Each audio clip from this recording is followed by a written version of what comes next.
G'day, freedom lovers. How are we today? Friday, 30th August 2024. And before us, we have an election coming up. And, we've chatted to a couple of people, and, we're going to make sure we're fair in making sure we speak to independents and smaller parties because, at the end of the day, putting the majors last is a pretty important thing these days. We've seen what they've done to the country. I tried to explain it to some people the other day, actually, and you could tell they were having a good whinge about the cost of living and all that sort of jazz. And I just couldn't help it. I just had to say it. I'm like, well, what do you expect when the Liberal Party goes and borrows $1 trillion from God knows bloody who? We're going to have to pay it back. They flooded the market with too much money. And then we get the Labor Party in and they spend money like it's going out of fashion, like it's someone else's money. Maybe it's yours.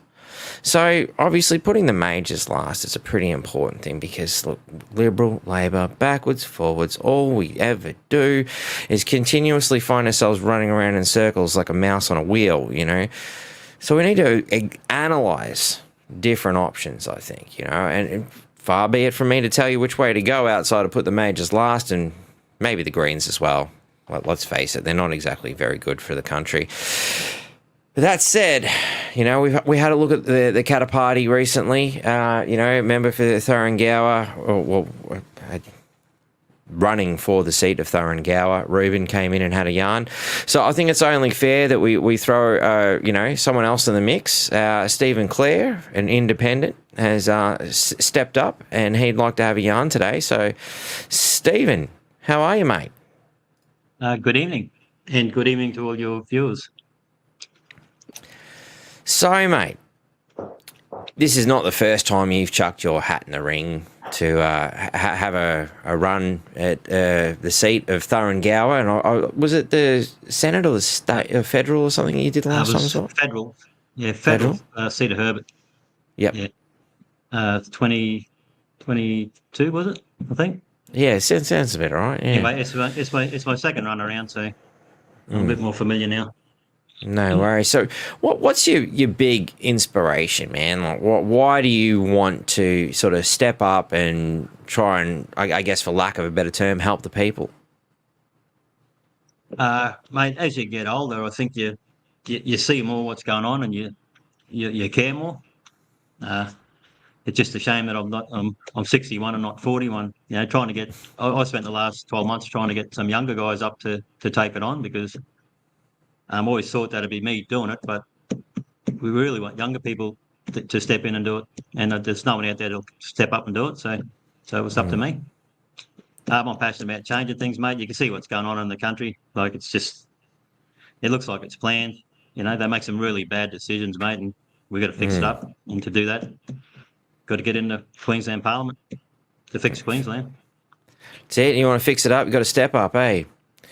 So right. Fundamentally, you kind of, done like Michael Jackson said, you want to be change, take a look at the man in the mirror and start with yourself.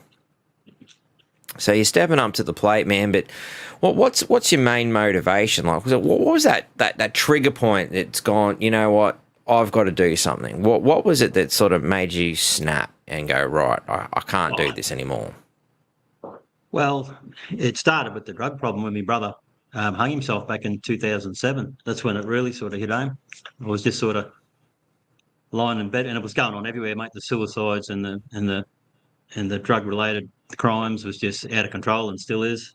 And something just got in my head. My conscience got the better of me and said, "You're going to have to do something about it." So that would have been sort of 10 years after he'd necked himself, and then the federal election came up. So I thought I'd just have a go at that. And basically been fighting crime since then. Been on the back foot the whole time, I might add. So yeah. But anyway, it's got to be done. No one else is doing it. The suicide rates is a big issue in Townsville. We just buried a mate of mine yesterday. So suicide, 59 years old. So it just keeps happening. Sorry to hear that, man. I feel your pain. Like Struth, my cousin, same thing. He got onto the ice and whatnot. and yeah, one day decided to end it all. I'm not going to get into too much of the nitty gritties, but it certainly wasn't a pleasant sight for the rest of the family to find.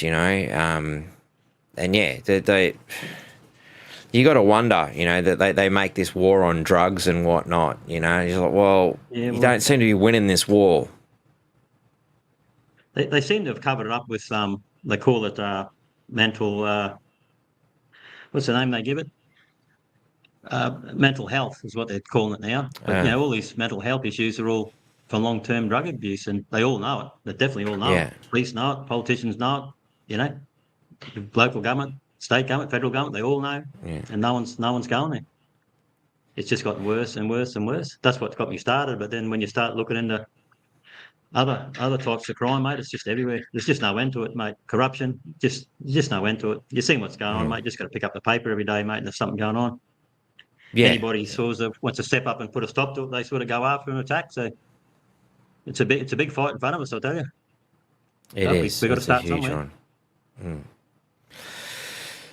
So, I mean, I'm feeling your pain. I'm sure there's a lot of people out there who sort of have experienced something similar in some way, shape or form, or at least heard of someone, who's gone through that sort of stuff. But, again, obviously the drug abuse addiction, it does tie into a mental health issue. You got to wonder, is the mental health the precursor or the aftermath, perhaps a combination. I can't help but feel that, the state of our society is just crumbling at the seams, and so many people are so disillusioned that, trying to turn to something that might ease the pain in some way seems to be, anybody's just reaching for anything and everything. Yes. Would that be your kind of experience with your own personal scenario? Yeah, I think people are looking for a way out of their personal struggles, I guess.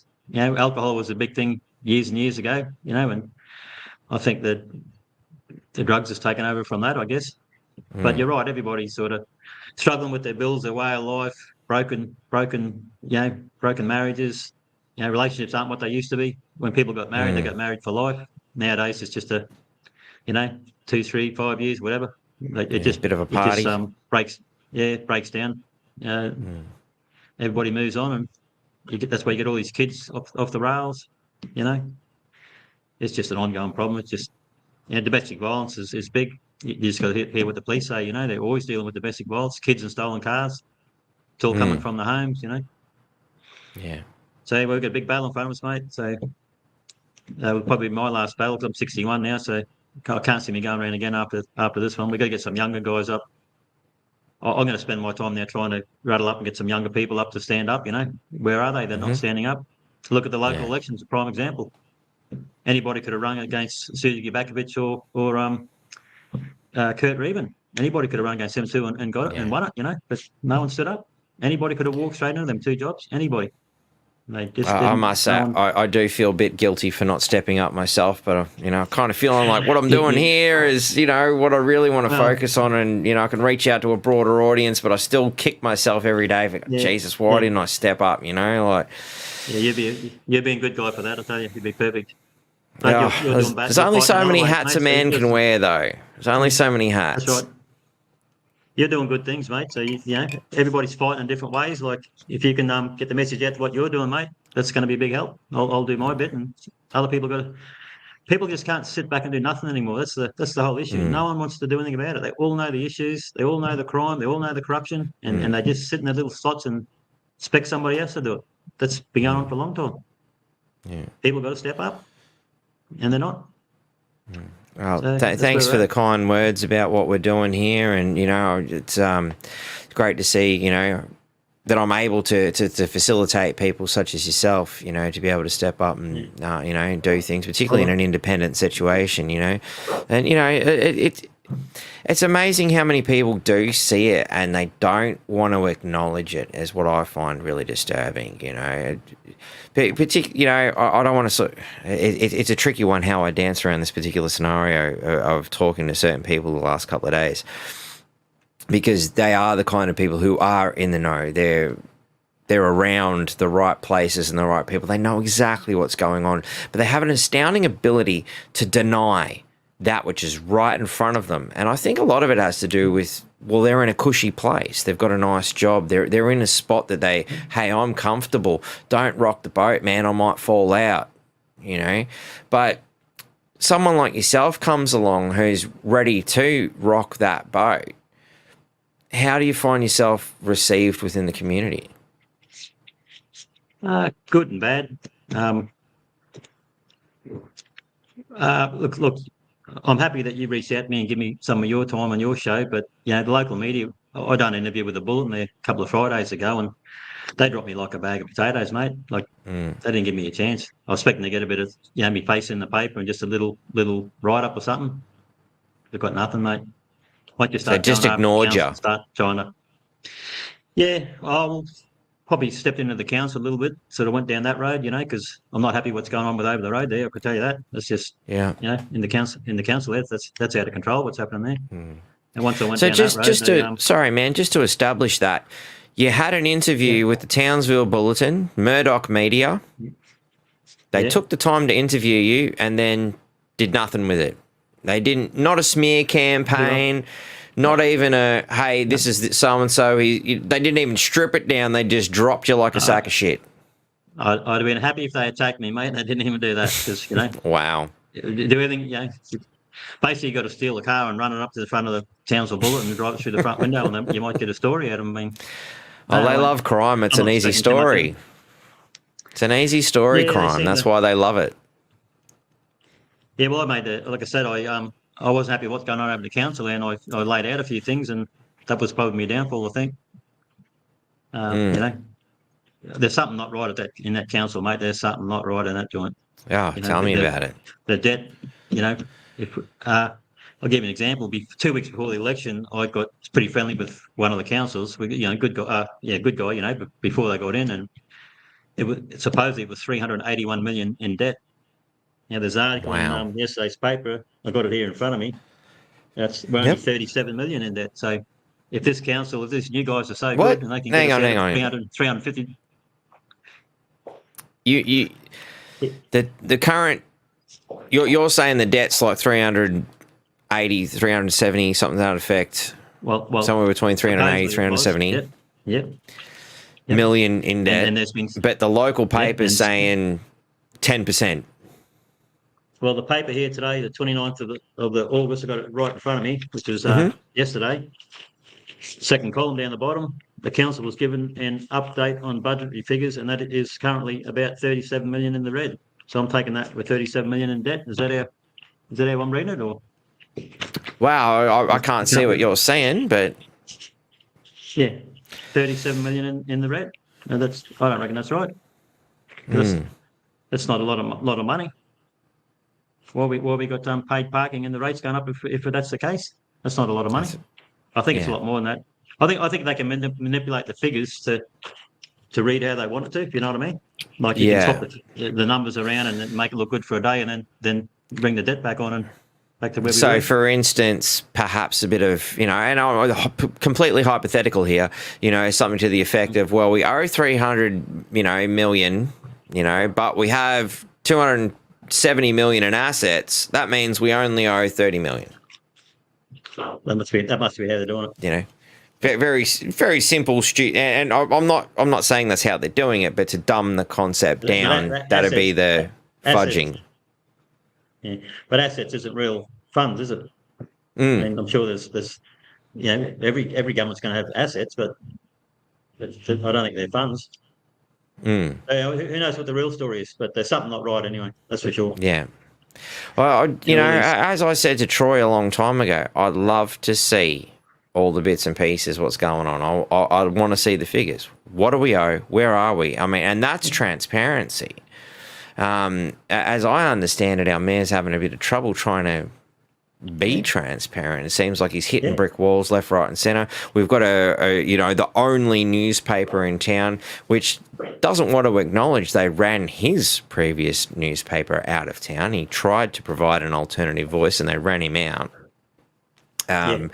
There's definitely some sort of collusion going on with our only newspapers in the sense that, the former mayor, Jenny Hill, was an advisor to the board at the very least. And something I publicly we said with Troy Thompson in the interview, and they did not deny it, so it must be true.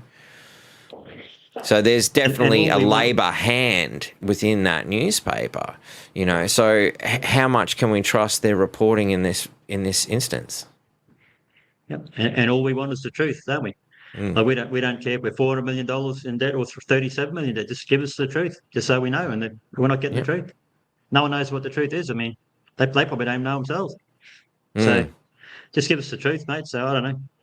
But there's something stinks up there, that's for sure. To go after the new mayor like that aggressively, there's reason for that, and it's not military service and university degrees. There's just no way. They're like every day, every second day in the paper, they're just coming after him. So I believe they've done it again today.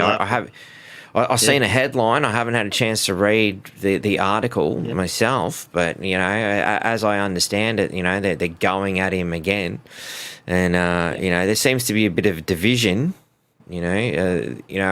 Obviously Troy did step up and say, "Hey, he's going to rock the boat," and perhaps everybody else who's in the boat's worried that they're going to fall out. I don't know. I haven't had the time to really dive deep into it, and I'd really appreciate if Troy would step back up onto this platform and perhaps explain a little bit about what's going on. And hey, any councillors you want to have a go, by all means, come have a yarn and show us some paperwork, show us some facts and figures. Be transparent. This is the place to do it. We're going to do it live, open for everybody to see, anybody to comment and question, unlike other forms of media who just pick a little bit here and a little bit there and tell you what to think. I think this is going to that investigation could be done in a couple of weeks. There's no question about that. So why they're slow walking it up? I think they're going to slow walk it up till after the election. So we're talking about that the investigation regarding the military service. Well, that's how it's looking. I mean, why not deal with it now? now? I hope I get some credits because if it wasn't for this podcast, they wouldn't even have that. It's only because of this podcast they have that information. So I expect some royalties, pat on the back, some form of acknowledgement. I think that'd be okay. At least for me, the rest of them could at least acknowledge my existence in a kind of fashion, perhaps. But I think you're right in that regard. I think they're playing politics there, man. Yeah, I think there's going to be I think they're hoping that the LNP is going to get in, and it's looking that way. And the people are just going to do the same as we've done in the local election. They're all going to vote against Labor. And we're going to wind up with the LNP, mate, and that's when the decision's going to get made. I think they're going to put a bit of heat on Troy, and he's going to have to either lay down and look the other way and just get into his little slot, or stand up and just fight all the way. So we won't know till after the election, I guess. That's how I'm seeing it. Otherwise, this will be done and dusted, and it's not. And you got to give him a go, mate. Like, if he doesn't perform, then vote him out in 4 years' time. The people voted him in no matter what. I mean, that's what stands. Whether you like him or not, doesn't come into it. People voted him in. Well, I said we couldn't get rid of Dan Andrews in Victoria. We couldn't get rid of Palachuk. We couldn't get rid of any of these other premiers that were, doing untoward things during a specific period we won't mention because we're still on YouTube. But we might talk about it a bit later when we go, right, YouTube, you thought policing this. So, but anyway, all that aside, you go. Yeah, but they don't go far, do they? Like Jenny Hill's now on the board of the Copper String transmission line project. Yep. Palagé's now on the Australia Post board. I mean, they just keep it's just no end to it. No end to it. We didn't get to elect them in. No. They've now become unelected bureaucrats. Yep. So that's where we're at, mate. And like I say, they just keep getting handouts. Like, I don't know what the money is on these two boards, but probably more than what the mayor's on. So they're going up the ladder. They're not going down. That's it. They get voted out. And they get a job. More money, new job. Well done, guys. You've sold your town and your people out. You've done such a great job working for the party as opposed to the people. Here's a promotion. Yeah, I think. Look, one of my major things I want to get done is get our upper house back in Queensland, because that's where all this has started from. It started way back in 1922. The people voted in a referendum. Let's get back to having a referendum. Let's have one on this, and let's get our upper house back. Make real legislation, Lower house, upper house goes up and down. That's how you get. That's how you make law. We don't got that in Queensland. We got 47 of their mates on board. 47 of their mates on board. Don't know what party it is, and they majority rules, and that's what's been going on. It's been going on since 1922. We got to put a stop to it, because nothing's going to change until we get our upper house back. We're the only state in Australia with no upper house. Hence why we're most corrupt. And so that's where a lot of dodgy deals are done. Because, if they can sneak it through here in Queensland where there's no check and balance in an upper house, then other states are able to adopt that.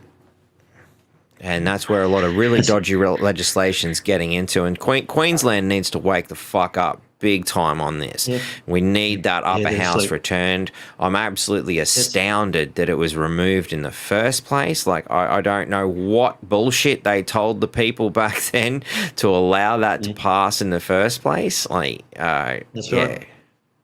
It makes no sense. Yep, that's where we got to go, mate. We've got to go there. Till we get that happening, mate, we'll never ever get this state back on track. So how do you think we can get the upper house back? Like, what exactly is required here in Queensland to return something that should never have been taken away? I think to do a referendum. I look at One Nation's policies. They want to go back to having referendums on. Let the people decide what to do, not these. All these politicians work for their parties. You know what I mean? That's how it works. They don't work for the people. They work for the parties. So that's why we don't get nothing done. We need to get blokes like myself, smaller parties in there that will work for the people, and that's how we'll do it. These two big parties or three big parties, they've been in there long enough to get something done, mate. They don't want it to change. Yeah. They do not want it to change. No one wants it to change. That's the problem we got. That's why it's been over 102 years. We still haven't got our upper house back. So that's what we've got to do. We can do it. We just got to get some good people in there and just keep pushing at it. So we need enough good people that want the upper house returned. Is the parliament able to do it on its own, or do we need that referendum in order to return the upper house? I don't know where it stands legally, but referendum would be the way to go. Put the power back to the people, have the vote, see what they want to do. I'm definitely inclined. Whether they get. No, you're right. Go. It might get corrupted. Yeah, it might get corrupted. Who knows? But that's good. That's what we got to do now. Look, these contracts that Queensland are doing, all these contracts. Have a look at them, mate. There's our Cowboy Stadium, $70 million extra. How do you make that kind of mistakes? The pipeline out to the Burdekin for our water, 150 million extra. Copper string pipeline. I've got it here in front of me. 1.2 billion. I don't know if you can read that. Just hold it back a bit. 1.2 billion. And a little bit. Yep. Another 1.2 billion on the line for copper string project. So again, $100 million. I'm probably a little naive. That's not the whole cost. Yeah, I'm probably a bit naive to how government contracts are done, but I'm under the impression that the fundamental principle is that bids are put in, they go, right, cool, we've accepted your quote, let's move on. So a quote's been made, how do you blow out? No, they have clauses, mate. That's how they're doing it. It's all done legally. There's clauses in their contracts. There's people in state government and in this council building paid for by the taxpayer and the ratepayer, and they're not looking after us. They're not looking after the taxpayers and the ratepayers. They're looking after the contractors. These contractors are all drawn up to look after the contractors. That's it. That's how it's happening.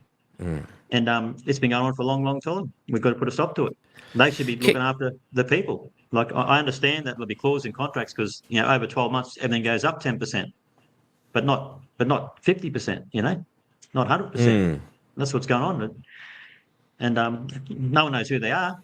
They're still up there. They're still doing it. Youth Detention Centre in Brisbane's a good one. I don't know if you heard about that one. Have you gone into that one? No. 680 million for 80 beds, right? 622 million for 80 beds, and it's another 355 million for another 32 beds. Like, it's just crazy, out of control. 32 beds. Admittedly, they're saying that 2/3 of the 355 million is costs on exaggerated costs from the first lot, but at the end of the day, it's 355 million for 32 beds.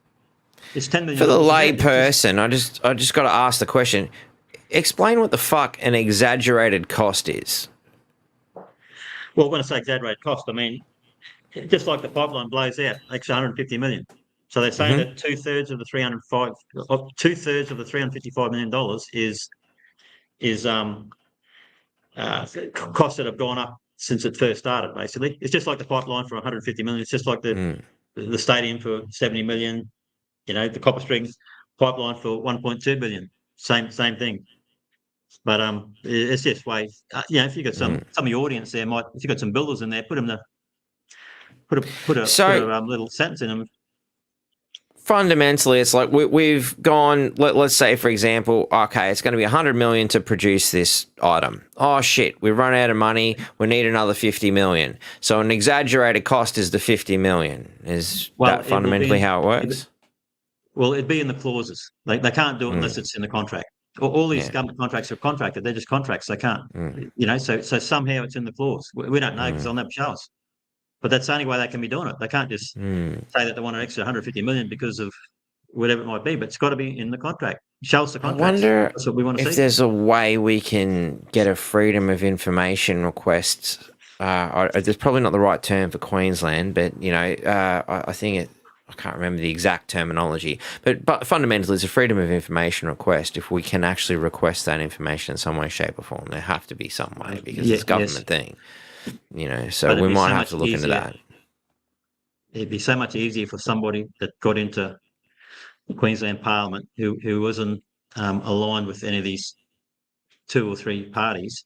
You could get it that way. Parliamentary privilege, you get it no problem. So if I got in, that's what I'd be doing. Wow, that'd be the start of it. And I'll tell you what, there'll be some. Well, there'll be no end to it. I'll tell you. Hey, let's go back 12 years. Let's look at every contract over $100,000 at the Townsville City Council for the last 12 years. Let's see who's rubber stamping them. Let's see, look at the contracts, and I'll bet you it's all the same people doing it. So does a state representative have the ability to request that information of the council? Oh, they would have to. Well, they'd have to. They'd have to have that. I can't see it not being that way. You've got all sorts of parliamentary privileges. I mean, someone's got to produce it somewhere because the Labor and Liberal Party aren't going to. No, God, no. Just like they're not going to tell us where that $1 trillion during the COVID scenario came from. These rate rises and parking meters, mate, this is just a Band-Aid. Anyone thinks it's the end of the rate rises, mate, it's going to keep going up. Wait 5 years, mate. It's not stopping. It's going to go up 10% every year, mate. Yeah. And it's because of bad management, mate. It's all these government contractors, mate. They've just been going on for we've got to put a stop to it. Yeah. So that's where we're going to start. Just going to have a quick squiz at these. I keep seeing Daryl's constantly going freezes, but it seems like, sorry, Daryl, I have a feeling you're the only one that's having that problem, buddy. I don't mean to be rude, but since nobody else is saying that, there might be something with your connection, mate. Thanks for sharing it, but seeing you're the only one having that problem, mate, you might want to look into it. So, obviously, crime's one of the big things. How do you think we can address the crime issue on a state level? All right, I'll give you my opinion or my free speech. Everyone talk about. Let's look at what Christopher Lee's going to do. Now, he says he's going to lock up all these kids. Okay, you lock up 20 kids at Youth Cleveland Detention Centre. You got to let 20 out. Okay, so 20 and 20 out. You're back to where you were. Some people are telling me that the Cleveland Detention Centre is not full. Well, if it's not full, then why are we building another one full?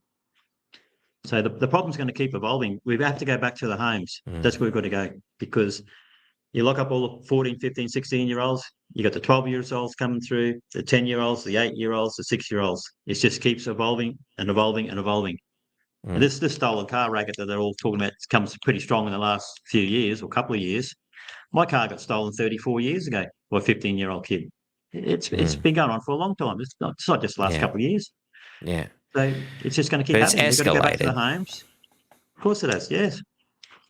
Let's go back to the homes and start, see what sort of an upbringing they've had, check the parents out, see what sort of lives they've led, and start going down that road. Because But isn't that a no end to little it, bit mate. invasive? It's a bit. I hear where you're it is. coming from.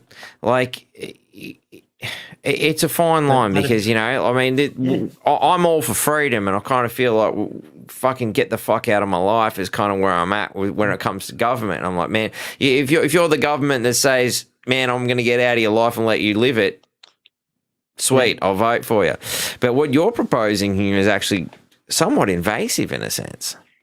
Well, I don't know if you use the word invasive, but Mark, look at it this way. How many kids have you got?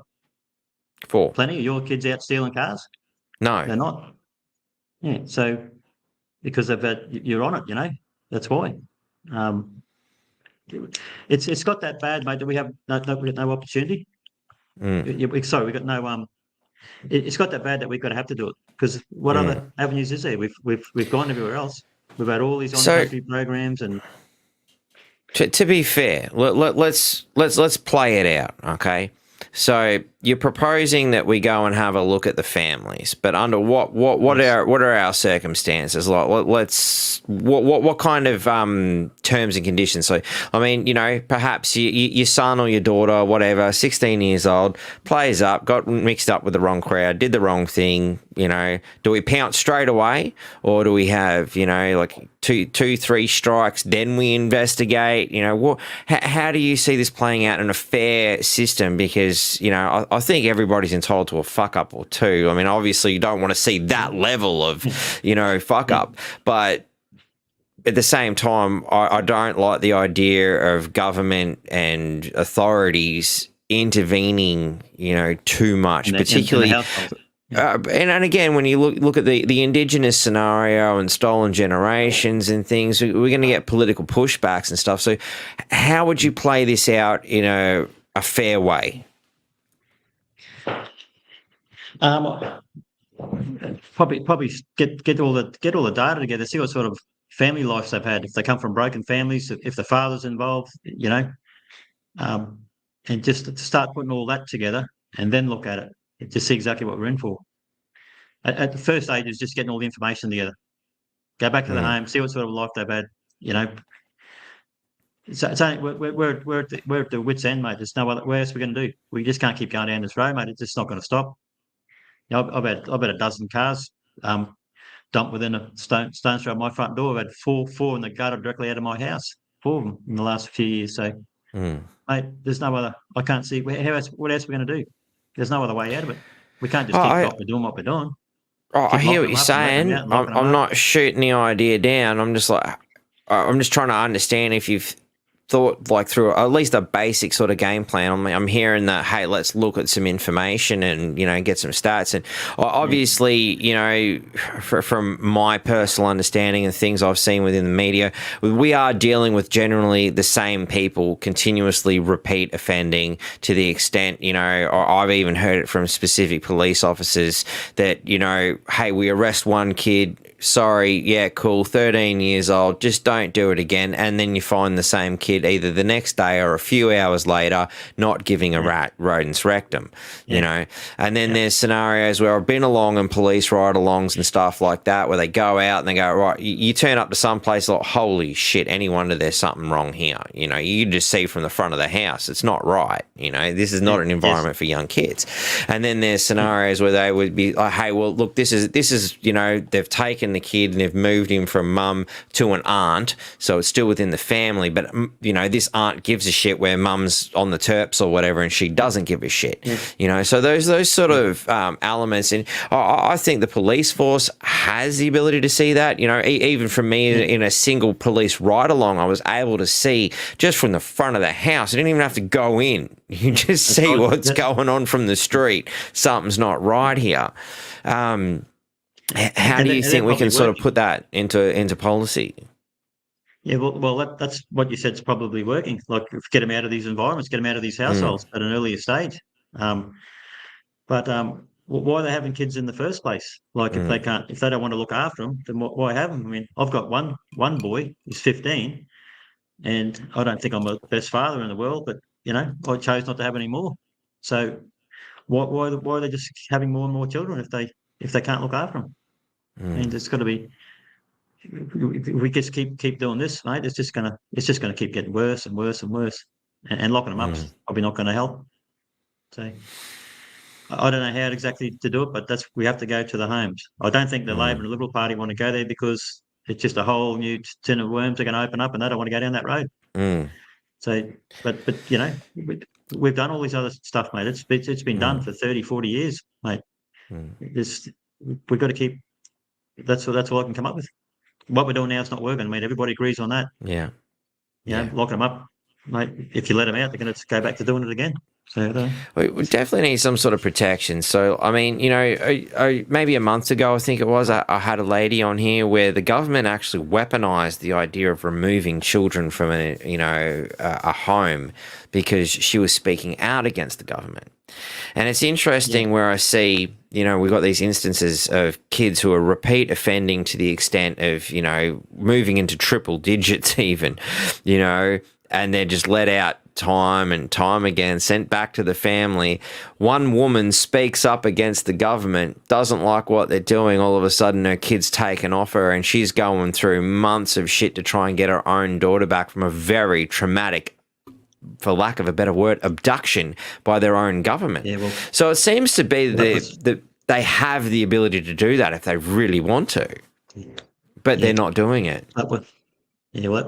What you just said was probably not the right way to go about that instance, but there's plenty of other instances where they should. So I think we have to go back to the homes, mate, in any way, shape, or form, mate. We've got to find out what's going on. Like, if you can't look after your first 3 kids, why do you want to have it at 3 more? I know it's hard to go down that road, but that's where we're at. You can't bring up your first 3 kids. Why should you have the right to have more? Pay more money to have less kids, not more money for more kids. That's one way of doing it. So we got to try something else because this isn't working. So pay more money for less kids and not more money for more kids. Try that. That'll upset them.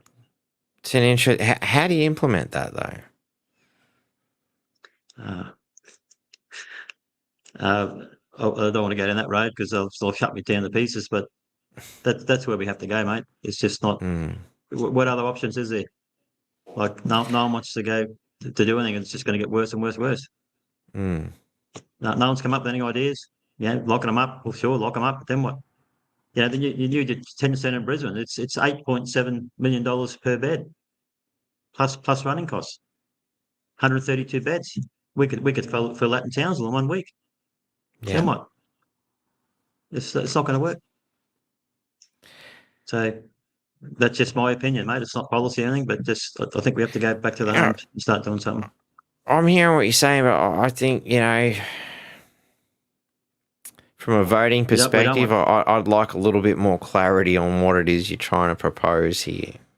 Because especially when you say something to the effect of, well, people aren't going to like that, it's a little bit concerning, But, I always think, straight away, cool. You want to do the right thing, you want to try and help and whatnot, but how quickly can the system be turned against you as provided by the previous example where, somebody just spoke out against the government and their child was taken and all the shit they went through while real criminals are running the street. It seems to me the government has the ability. I can't help but feel there's perhaps more a systemic corruption within the system as opposed to the system. I feel the system has the tools. It's just not utilizing them. Well, they throw a lot of billions of dollars in Indigenous affairs. So, these kids are coming from broken families. They're just going back there again. They're back out on the street again. So, how else? I just can't see any other way out of it. Locking them up's not going to work. That they just, lock them up early Okay, age so and just locking get them used to up's it. not the way. So what would be the first thing you could think of? Like, I mean, if you're faced with a scenario, right, cool. Here's a kid. He's clearly in a house that's not good for him. He's running amok. He's 16 years old. A lot of bad behaviours are already ingrained into this child. What do you think would be a good place to start, perhaps attempting to rehabilitate this kid? Probably 16, it's probably too far gone. I think you've got to start doing something when they're a lot younger. Get them out to other family members, get them to look after them. Mm-hmm. Because kids now 16, 17 years old you're not going to turn them back around. You can lock Yeah, them up all you want. They're just going to get out and just go back to crime.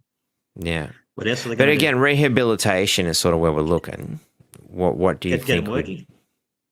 Get them working. Get them in a working environment. Teach them how to something work like what the for money. Toomey was doing, like taking them out on country? I believe some Indigenous tribes have even offered to take people out, teach them country, get them out there, away from the drugs, away from city and society. Is that something you think you'd be open to? Yeah, but what about the numbers? We're not talking a dozen kids here. We're talking hundreds Mm, through Queensland. yeah. Like there's hundreds and hundreds and hundreds. Like Mm, every time you turn on the TV with the news channels, mate, there's just something going on somewhere with youth crime. So probably you start a lot earlier. Get them before they get that bad. mm. But we've got the So you problem. can go We've got back to to the deal with homes. it. So, I mean, it would be I'm great not. if we can grab them when they're 12, but we've got 16-year-olds. We got fucking 50-year-olds out there committing crimes, I mean, we've got a plethora of criminal attitude coming from all sorts of avenues here. And we're just dealing with the surface level. We haven't even gone into the deep, Yeah, that's dark, right. really disturbing stuff. But just your surface well, level, young kid criminals. Are you open to the idea, perhaps, of Indigenous people taking people out of the scenario, Yeah. out on a country, give them a bit of culture, get them away from the drugs and all that? Is that something you think would be a valid thing to do? Yeah, but also while you got them out there, you've got to get them into a working environment. So get them out there on properties, cattle properties, sheep Yeah. farms. Get them down to some of these places, and get them to teach them how to work as well. That you're not just going to sit on your backside for the rest of your life. Now, I'm not saying put them to work 10 hours a day, but work them half the day, give them some money. Work for money, not just keep handing it out all the time. But you're going to need a lot of programs to do that, mate, because there's hundreds, possibly thousands of kids running right. So it's not just Indigenous kids too. There's what do you call what's the word? Yeah, just kids from all backgrounds, Kids in general. Yeah, exactly. Like, and we're not. I'm not specifically saying it's an Indigenous thing, but and again, I think it'd be really good for kids of any cultural background to be taken out on country and learn a little bit from some of the Indigenous tribes. We've got some great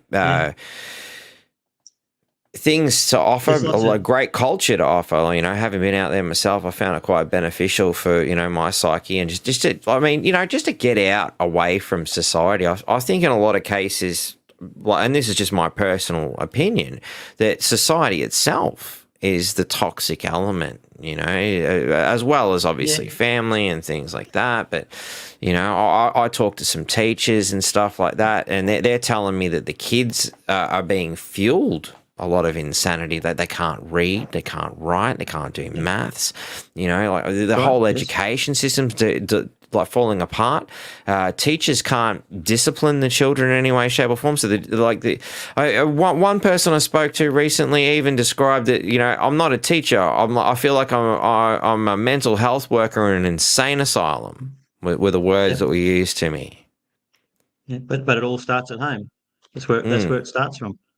Mate, we've got an army base out here. I can't see why we can't get some programs out there, like get some of the Indigenous elders out there, and pay the contractors on the army base and centres to give these guys work. You can do on country programs from out there. You can still take them out and do stuff with them, but you've got to put them into them that they've got to work for a living. So they start them at an early age and pay them accordingly. Give them some money, put some money in their pocket. Get them out there, teach them how to read and write, the basic stuff, not all the garbage, just, how to fill out forms, English, maths, just the stuff they can need. They got heaps So, of machinery. They got backhoes, bobcats, all that sort of stuff, and give them tickets. We mm, could do it, and mm, we don't have to dump it on the army. We just need them to supply a bit of dirt, and mm. we can put some buildings up and get them out there and do that with them. The older kids, Then the you, 16-year-olds, get them tickets, mhm. machinery tickets. Get them tickets so they can get employed. So, We're going to what try are your something. What thoughts we're doing is not on? working. We're moving into the education system, which is, I think, a great place to Yeah. go. I personally believe the education system is an epic failure and continues to fail with every passing day as they continue to push ridiculous ideologies as opposed to teaching them how to read, write, and do maths. What are your thoughts on the education system? What can we do to improve it? I don't know how we're going to improve that. I mean, I'll see what my 15-year-old son comes home with, and what he's learning at 15, I believe I learned it at 10. Now he Mm, is autistic, so there's a bit of a difference. But um, mate, with no education, they're not going to. Yeah, my son I don't think he'll ever get a real job, mate. To be honest with you, I just can't see wow. it. He just hasn't got the education, and I've talked to the teachers, and there's lots of kids like that, mate. There's Yeah. hundreds of them in the school. So I don't know what the answer is, but the education system's definitely failing. They get all these games and all that they play. They put them on iPads at 3-4 years old. You see Yeah. them in their prams and that. It's not good for them. Mm, All those tools are it's just a babysitting tool, and that's where it started from. If I had my way, all that shit'd go, mate. All those games, none of them are any good. They're all fighting and killing and stabbing. I see what my son plays. It's an addiction. You take the mm, game off him, mate, he just goes ballistic. And all the wow. kids in the street are the same way, mate. You take the games off and they just fire up. Mm. So that's start limiting the games. I think whether the government steps in So, and does something about it, I don't know, but that's okay, well, I mean, what they do in their own time is a different element. But if we come back to the education system, um, in your experience, what you're sort of perceiving from perhaps feedback around the community and stuff, what do you think are some of the first things that need to be addressed?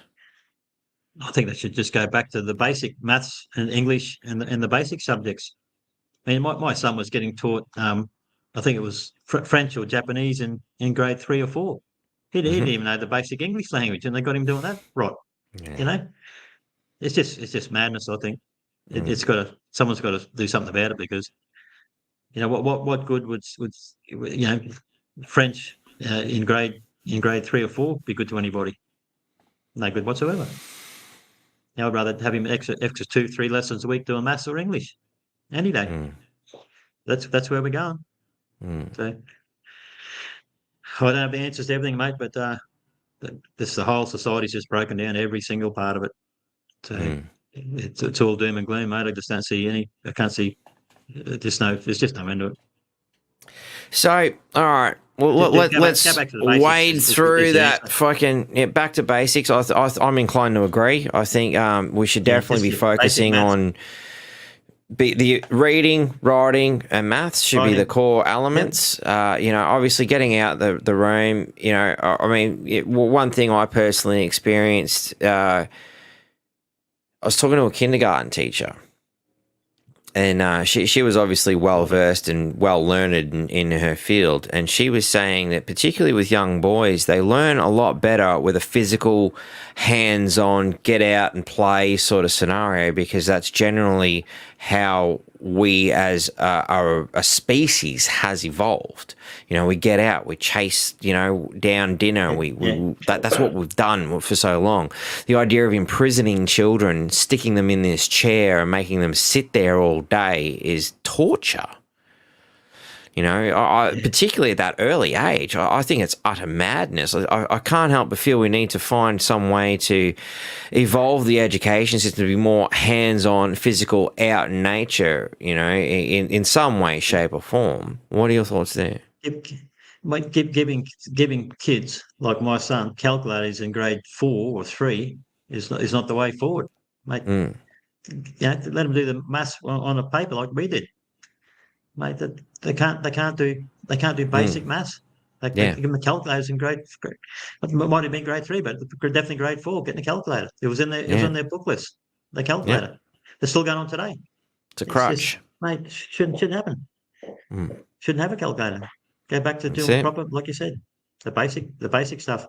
The kids who are really switched on can go into split classes, and the real whiz bangs can go up and do other subjects, and you can have classes where for the basic stuff. Like there'll be grade 9s might have 4 or 5 different classes. Well, the brilliant kids can go into the two other classes, and the kids who do the basic stuff can be in the other 2 or 3 classes. Do it that way. I like that idea, actually. I think it's a really good idea to work with children at their ability as opposed to their ages. And, some kids, and we all know this, I mean, it's true. I can't spell to save my life. But, I can still craft the English language quite well when spoken. That's a different story. Just don't ask me to write it down. We all have our aptitudes, maths I'm more of an artist than anything, really. That's where I really I felt I do quite well. Unfortunately, society doesn't really cater to my style of art and my way of thinking more than anything.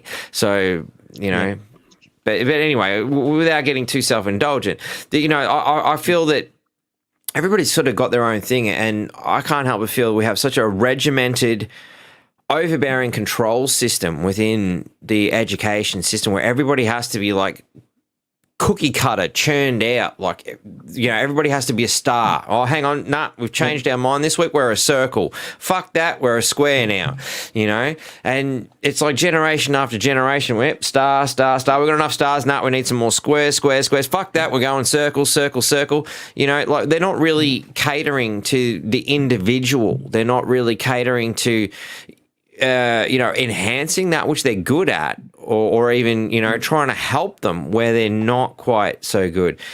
And again, I think class sizes are a big problem. I think, like one teacher trying to deal with, somewhere between 25 to 30 students. Yeah. Wow. I'm sure, particularly, as autism is on a huge rise, and we can all theorize to the cows come home as to why, but I'm pretty sure we know why. But anyway, that aside, 20%. It's huge, isn't it? And how is any teacher supposed to deal with that? Like that's a very one-on-one sort of environment, and even that's a challenge. Would I be correct in that assessment? Yeah, mate, 20% of kids born nowadays are born with some sort of the disadvantage, autism, ADHD, 20%. That's a lot. And these teachers, that's what they're dealing with. That no one gets kept down anymore. My son never got kept down. Yeah, he's 15. He's got the education of probably grade 5 on a good day. I pulled my own son out in grade 6. In grade 6, I pulled him out because I could see by the end of grade 5 they'd done nothing. So I did the last 5 years of education, absolutely failed in 1 year. Got him up to head him off to high school. He's doing okay, not as good as I like, but at the end of the day, there was so much damage done by their epic failings. Of dumbass after dumbass after dumbass. Yeah, they don't seem to. I don't know. The education department just seems to have lost its way. I guess that's the best way to put it. And I don't think it's the teacher's fault. I just think it's the administration and the. Yeah, it comes back. I think it's a combination. I'll put it a combination. I find when you got a good teacher does a good job. When you got a shit teacher who doesn't give a shit, it's just a job. Yeah.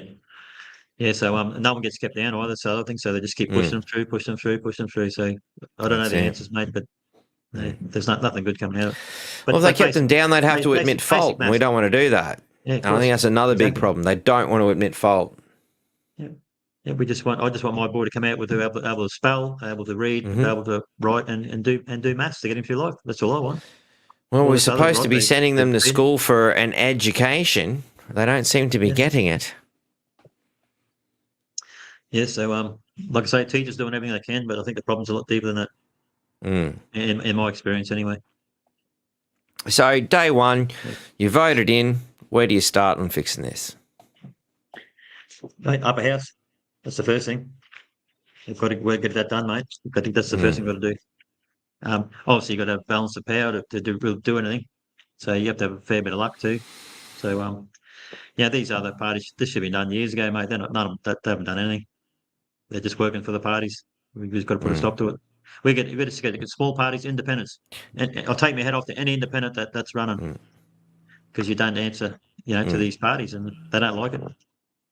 I totally agree with what you're saying, but just to put it back to the voter who doesn't really comprehend the vast complexities of, balances of powers and all that, and anybody who's interested in the balance of power, by all means, go to my Aussie Icon Productions web page and have a look at the video I did with Troy Thompson 4 years ago, where we explained the balance of power and how it worked. I learnt a lot from making that video. But, in a nutshell, what would be the first thing you would do if education was your main focal point? What would you do to start? Go straight back to the basics. Get rid of the calculators. Stop bringing all the phones to school and all that stuff. Just do the basic maths, basic English, basic reading, writing, all that stuff, up till grade, probably right through to primary school, I'd say. And then the good kids go into the really brilliant kids go into the brilliant classes, and the mediocre kids in the mediocre classes, and the kids who are struggling go into the struggling class. Do it that way. So phase 2, we've obviously got some pretty systemic problems. How would you analyse the current problems within, like some sort of investigation perhaps into, why things are so bad? Well, yeah, I think so. There's something not right, isn't there? But that's for sure.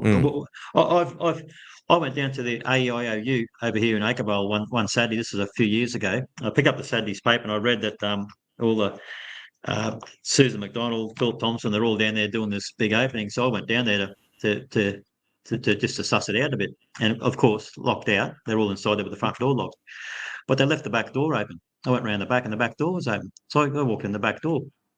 And I asked all the people who worked there, the politicians already took off by this stage, and I asked a basic question: why does my son have autism? That's what I asked them, and there would have been 15 people there, and they just looked at me, and no one could answer the question. And I said, all right, well, that's what I want to know. Why has my son got autism? Yep. And I'm still asking that question: why has my son got autism? We got none in the family, none whatsoever. So I know why, but I'm not going to tell anybody. But I know why. Yeah. So that's where we're at.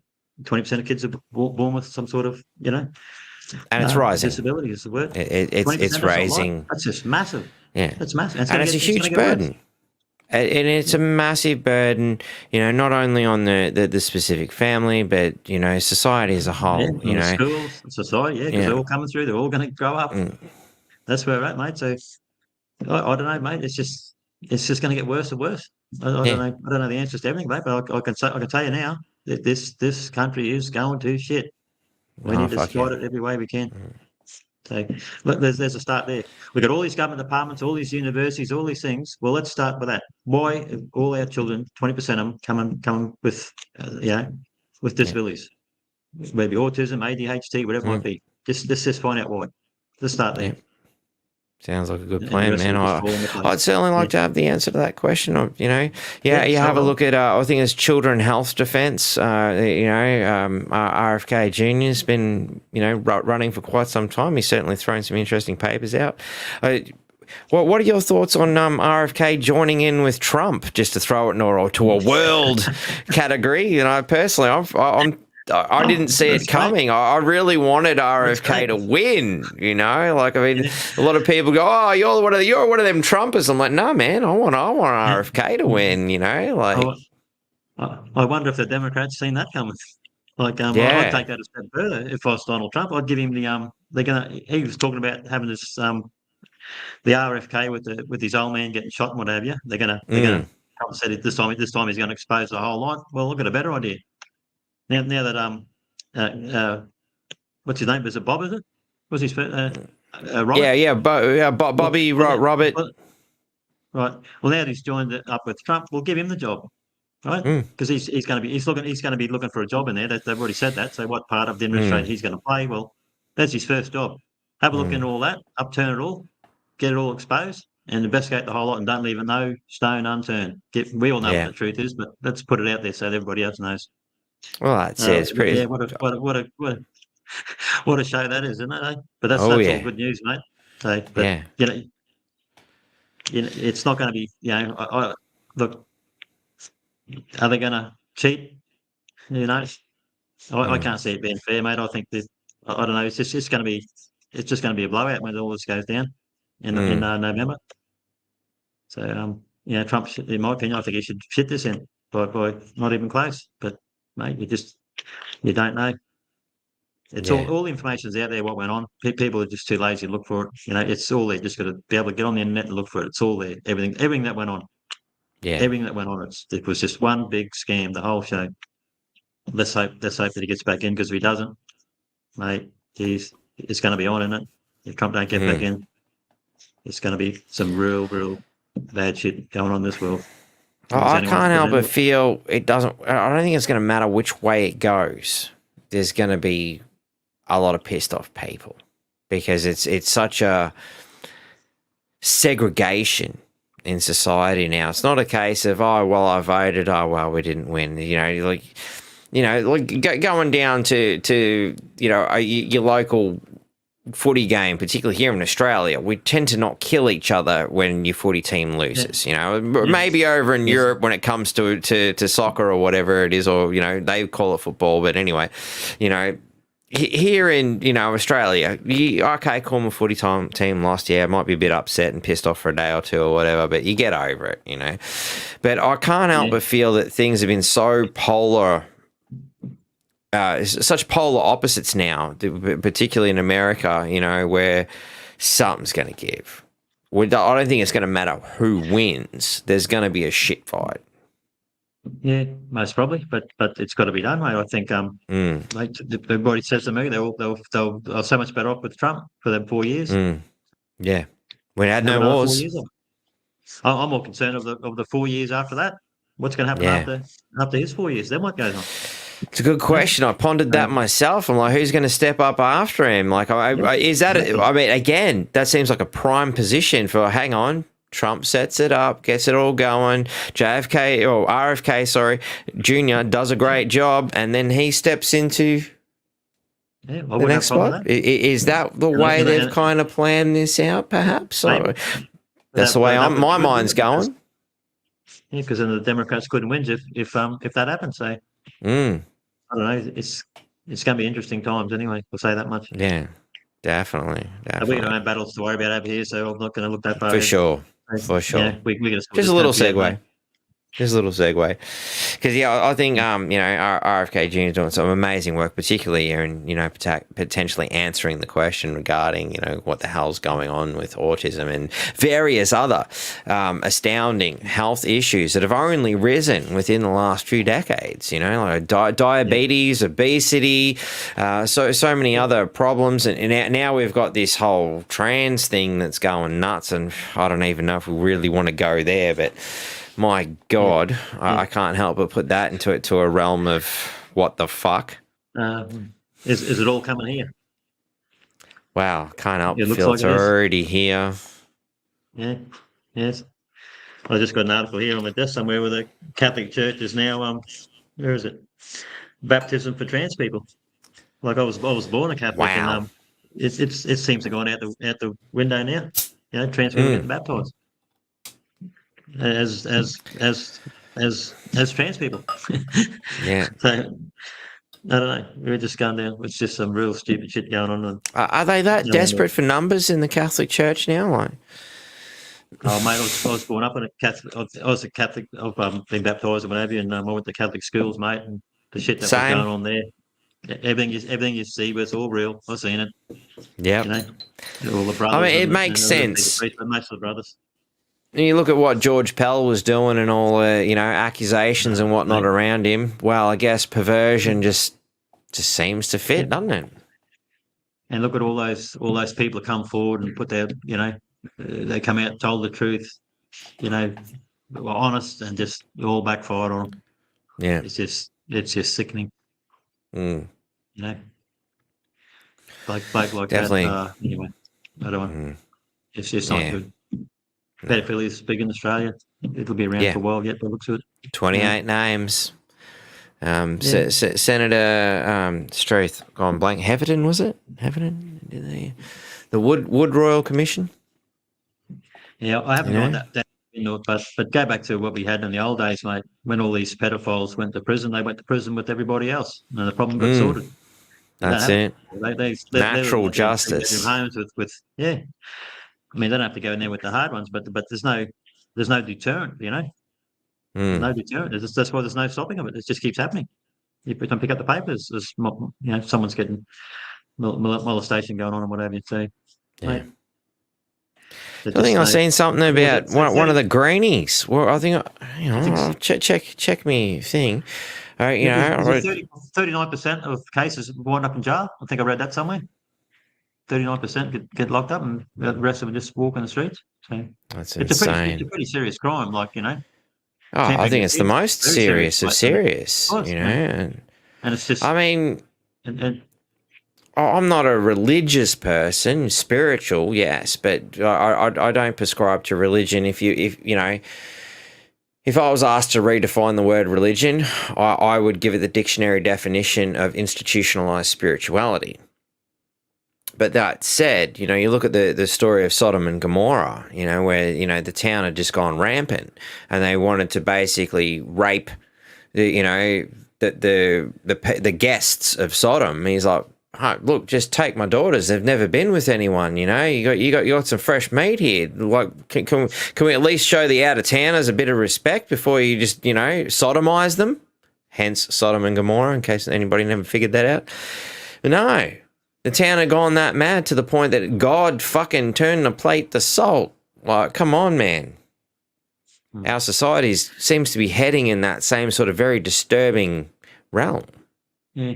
And domestic violence is something we should have probably spoke about too earlier on when we started talking about going back to homes. Like, domestic violence is huge, and probably all over the country, but it's huge in Townsville. And the police seem to spend most of the time dealing with domestic violence or chasing kids around in stolen cars. That seems to be the two of their most common forms of work. So domestic violence, I mean, how do you stop that? And it wasn't around 20 years ago, not to the stage it was now. Look at the murders and deaths we've had in this town. Old women get murdered in their own homes.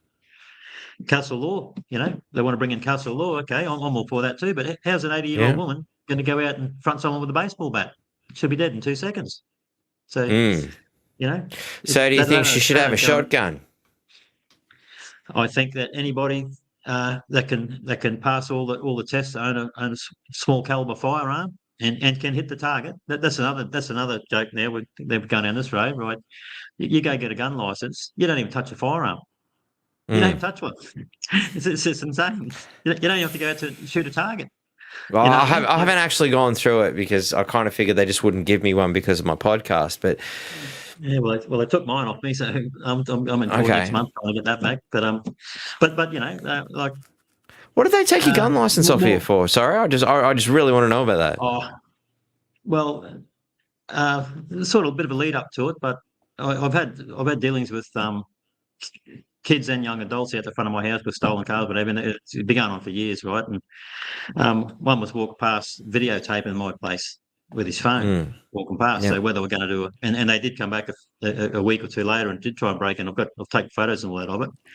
And I just basically had a gutful of the crime, and I went down to the Kirwan police station and give him a good sermon. And I didn't swear, and I didn't really raise my voice, and I didn't abuse them.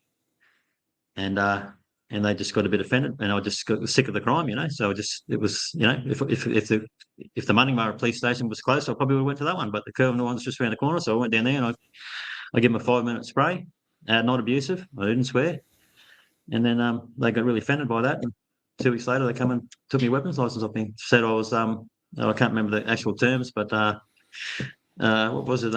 Suffering paranoia thoughts and all this sort of stuff, the usual shit, So that's what it started from, but.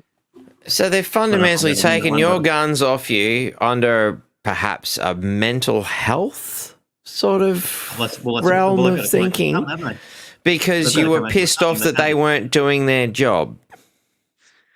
pretty Would well. that be a correct A assessment? little bit more to it than that, but that's a pretty well fair way. So There's a few other the things I said crux too of it? around the crime and around the drugs and what have you, Yeah. like Mm. you know, and they didn't like it. So you know, I've been around. I'll be here for 60 years in this town. You sort of get a bit of a feel for the place. You get to know a lot of people. You get to know everybody, like good and bad people, and you know what goes on around the place because we all talk, Yeah. And I was on the money. What I said to him, there's no question about that. So that's where we're at. So. I But can't help but feel you'd back be to pretty hard pressed to find people around Townsville disagreeing with you. That it feels like they're not really doing the job. I mean, and I mean, without knowing the exact circumstances around that, I mean, I attended one story where a fellow driving his car was being accosted by a stolen car loaded with youth criminals. They drove to the I think it was the Kerwin one. Yeah, it's on Thuringowa Drive, the Kerwin police station. They pulled up there, got out, hoping that cops would be there. No one there. Lights on, no one home. The youths basically bashed them, jumped up and down, carried on in the car. Neighbours are just like, what the hell do we do? There's a gang basically attacking some dude in the street in front of the cop shop. There's no lights are on, no one's home. I was absolutely blown away, when I'm talking to the neighbours who are like, the cops didn't turn up for another hour and a half. Yeah. This is a 15-minute town where you want a 15-minute city. We're living in one. You don't have to travel far. Like from one end to the other, it's 15 minutes. Where the hell were the cops for an hour and a half? This shit's happening in front of the cop shop. Yep. I'll defend them on that one because there'd be so many instances of all sorts of things all over the town, mate. There's just you'll never have enough cops. You can't. But not at night. There's plenty of them during the day handing out fines though. Yep. Well, and again, I'm not blaming the police, but the system itself, and I've seen it myself. 3 or 4 cop cars, maybe 10, 15 officers at best, operating during the night when all the crime's happening. During the day, while those buggers are at sleep, they're attacking the general public and stealing your hard-earned cash for a couple of Ks over, half a beer over, some bullshit trivial crap. In the meantime, criminals are running amok. It's a bit hard to have some faith in the system from my point of view.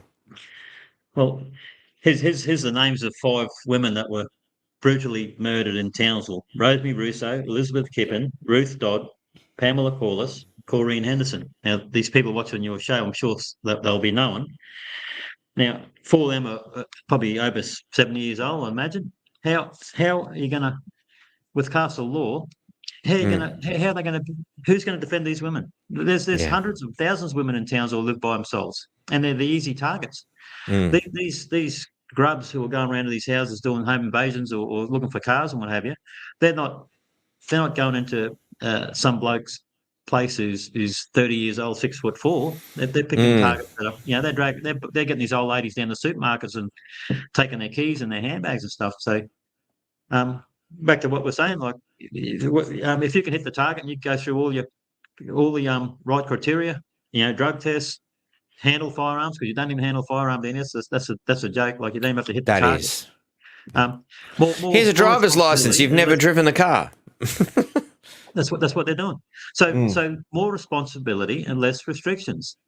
Give people back some power. If you can pass all the restrictions and you can handle a firearm and you can hit the target, what's wrong with people having firearms? Why they want to take the firearms off us for? Now, I'm not, if a little old lady, a little old man can pass all the drugs, he's had firearms for most of his life and he can hit the target, let him have a small caliber pistol. Yeah. Long-term residents. You can't, people who live their own homes I can't see any other way out of it. I can't see castle law is a good thing. I'm all for it, but I think so. They're going to push it a bit further. The little old lady's not going to come out with a baseball bat taking on 5 years. I mean, I've done it in front of my place. I've got videos of it, mate. But I'm too old for it now too. I can't do that anymore. I'm 61 now. They'll get me one day. But it goes on at the front in my street all the time, mate. It's Yeah. a shame. And the cars. There's so many people say that around town too. Like, I can't help but feel I've been pretty lucky, But that said, the crime's happening all around. Like, the joint next door's been done over, and another bloke just on, the other door sort of thing. He's like, oh, I've seen him doing this, that, and the other, and the dogs are going off, and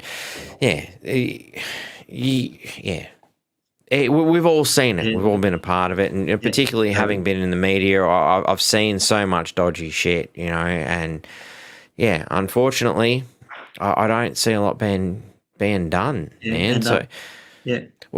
So obviously you're in support of the Katter Party's Castle Law thing, which I think is a great deterrent factor, because I think, hey, I might think twice about breaking into this house. The guy's going to shoot me. Generally people have self-preservation. But that being said, what else do you think we can do with the criminal scenario? Is that guy that you're talking about, is he going to be allowed to go next door and help that old lady next door and shoot the grubs coming into her house? That's where you got to look now. Also, where are you going to draw a line? Like, you're going to have a front fence, because it's got to happen inside the fence or outside the fence. You with me? So you have to bring the. You're going to have a border. Like, where is the invasion occurring? Like, if you shoot them on the other side of the fence, well, you're probably going to get yourself a little bit of trouble. But if it happens in your garage or in your room or the kitchen, well, But who's going to protect the little old lady next door? That's my question. Or the old so, are you suggesting that perhaps Castle Law needs to expand its boundaries? Yeah. Well, Castle Law is all great. I'm all for it, but I want to know how that the little couple next door or across the road, the 80-year-old couple, how are they going to defend themselves? That's what I want to know. So perhaps your 80-year-old grandma, whatnot, should have the right to have a pistol in her handbag, alongside a can of mace and a taser, sort them out. Not in the handbag, but in the house, but she's got to be able to, not every old lady's going to be able to handle that. But if they can pass all the restrictions, all the criteria, and can hit the target and can handle firearm, why not? We want to expand that border because, sorry, I just want to nut this idea out. We've got that border around your property. So under Castle Law, you step on my dirt, I shoot you. Trespassers will be shot. Nice big broad sign out the front of the house letting you know, step on this, gonna shoot you, right? But you want to take it outside of that sort of thing. Not only, trespassers will be shot, you step on my neighbour's property and they call for help, I'll shoot you too. No, I don't want to say that. But what I want to say is, who's going to protect the old couple next door, like my place, for example, or the old couple across the road up the door? Who's going to protect them? That's what I want to know. Because they won't be able to protect themselves. So Castle Law's all good for blokes like me and you, but they're not going to come after me and you. These grubs are... And they're going for the week. The supermarket? Well, again, like I said, an hour and a half out front of the bloody Kerwin police station... Somebody drove there trying to, here's the criminals, arrest them.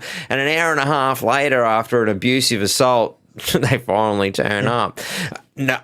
Stunned onlookers, neighbours, unable to intervene. Should those neighbours been able to go, right, stop, or I'll shoot? Get off his car, you criminals. Should the neighbours be able to come out and go, hang on, well, the cops ain't here. Let's take the law in our own hands because there's no one else here to administer it. Let's start with Castle Law. Let's get that happening. And once we get that in, then we'll start looking at doing some other things. But it's the older people who are the easy targets. I do have a photo here of that woman that got bellowed over the head with the crowbar. I just misplaced it. Remember that one over in West End? I still carry that photo around today, mate, where the kids bellowed off with the crowbar. Yes. Yeah. I got it here somewhere. But anyway, so but that's the issue. See, it's the older people that are going to wearing the brunt. See, so they've got to put a bit more thought on it. I don't know what the answers to that is, but start with Castle. As I understand it, our mayor was bloody assaulted out front of one of the shopping centres, and again, our wonderful Townsville Bulletin tried to downplay it. They tried to pretend like it didn't really happen. It wasn't really an assault. I remember seeing the photos. He got bashed pretty good. But Is this Troy our Thompson? Townsville Bulletin, Troy Thompson, he got bashed. Where was that? I didn't. Oh, Didn't I hear that can't one. remember exactly. It was a shopping centre somewhere. He got it was quite a few years ago. He had photos Oh, all right. up online, Yeah, and okay. I remember recently Thought you reading, meant- the Townsville Bulletin and trying to fob it off like it never really happened. Like, oh, who gives a shit? It's Yeah, like, what the fuck is wrong with these yeah, people? I don't get it. yeah. I thought you meant recently, but yeah, I'm with you now. No, not recently, but But, it was a while back. yeah. I do remember seeing that on the news. But Mm. uh, look, firearms. I mean, less restrictions and more responsibility. If you can pass like cognitive tests, proper drug tests, hair follicle analysis, you have all these things, and if you pass, mate, you have the right to have a firearm. So, now I'm not saying you take it down the supermarket with you, but something's got to happen. Let's just start with castle law and go down that. Because castle law hasn't expanded anything. Like where do they? How far are they going to take it with? They're talking firearms. They're talking baseball bats. I mean, what are they talking? No one's sort of. I'm not sure exactly how deep they're going into this castle law. I bet they're not going to have people have firearms, but that's where we need to go. Wow, I believe. As I discussed it the other day with our Catter Party fellas, it was basically you got to have the same realm of what's the term? I'm going blank. Sorry, long day. It's not just cause. It's like an equal response to the equal threat. And as I posed, well, if somebody's coming at me with a knife and I've got a gun, I'm going to shoot them because that knife is a bloody quick weapon. And truth, if that knife's in my hand, I know exactly how to get you down, and you won't get up again. You just got to hit the right spot in the body. And I know several places you can do that. You just got to know basic anatomy. It's not hard, I'm not militarily trained either. But that said, personally, somebody coming at me, I don't know if they know anatomy. I don't know if they know where to hit somebody to kill them in several seconds. If somebody's coming at me with a knife and I've got a gun, I reckon I should have the right to shoot them. But under certain elements of our law, no, that weapon, the gun is more deadly than the knife in their view, which I think is unjustified.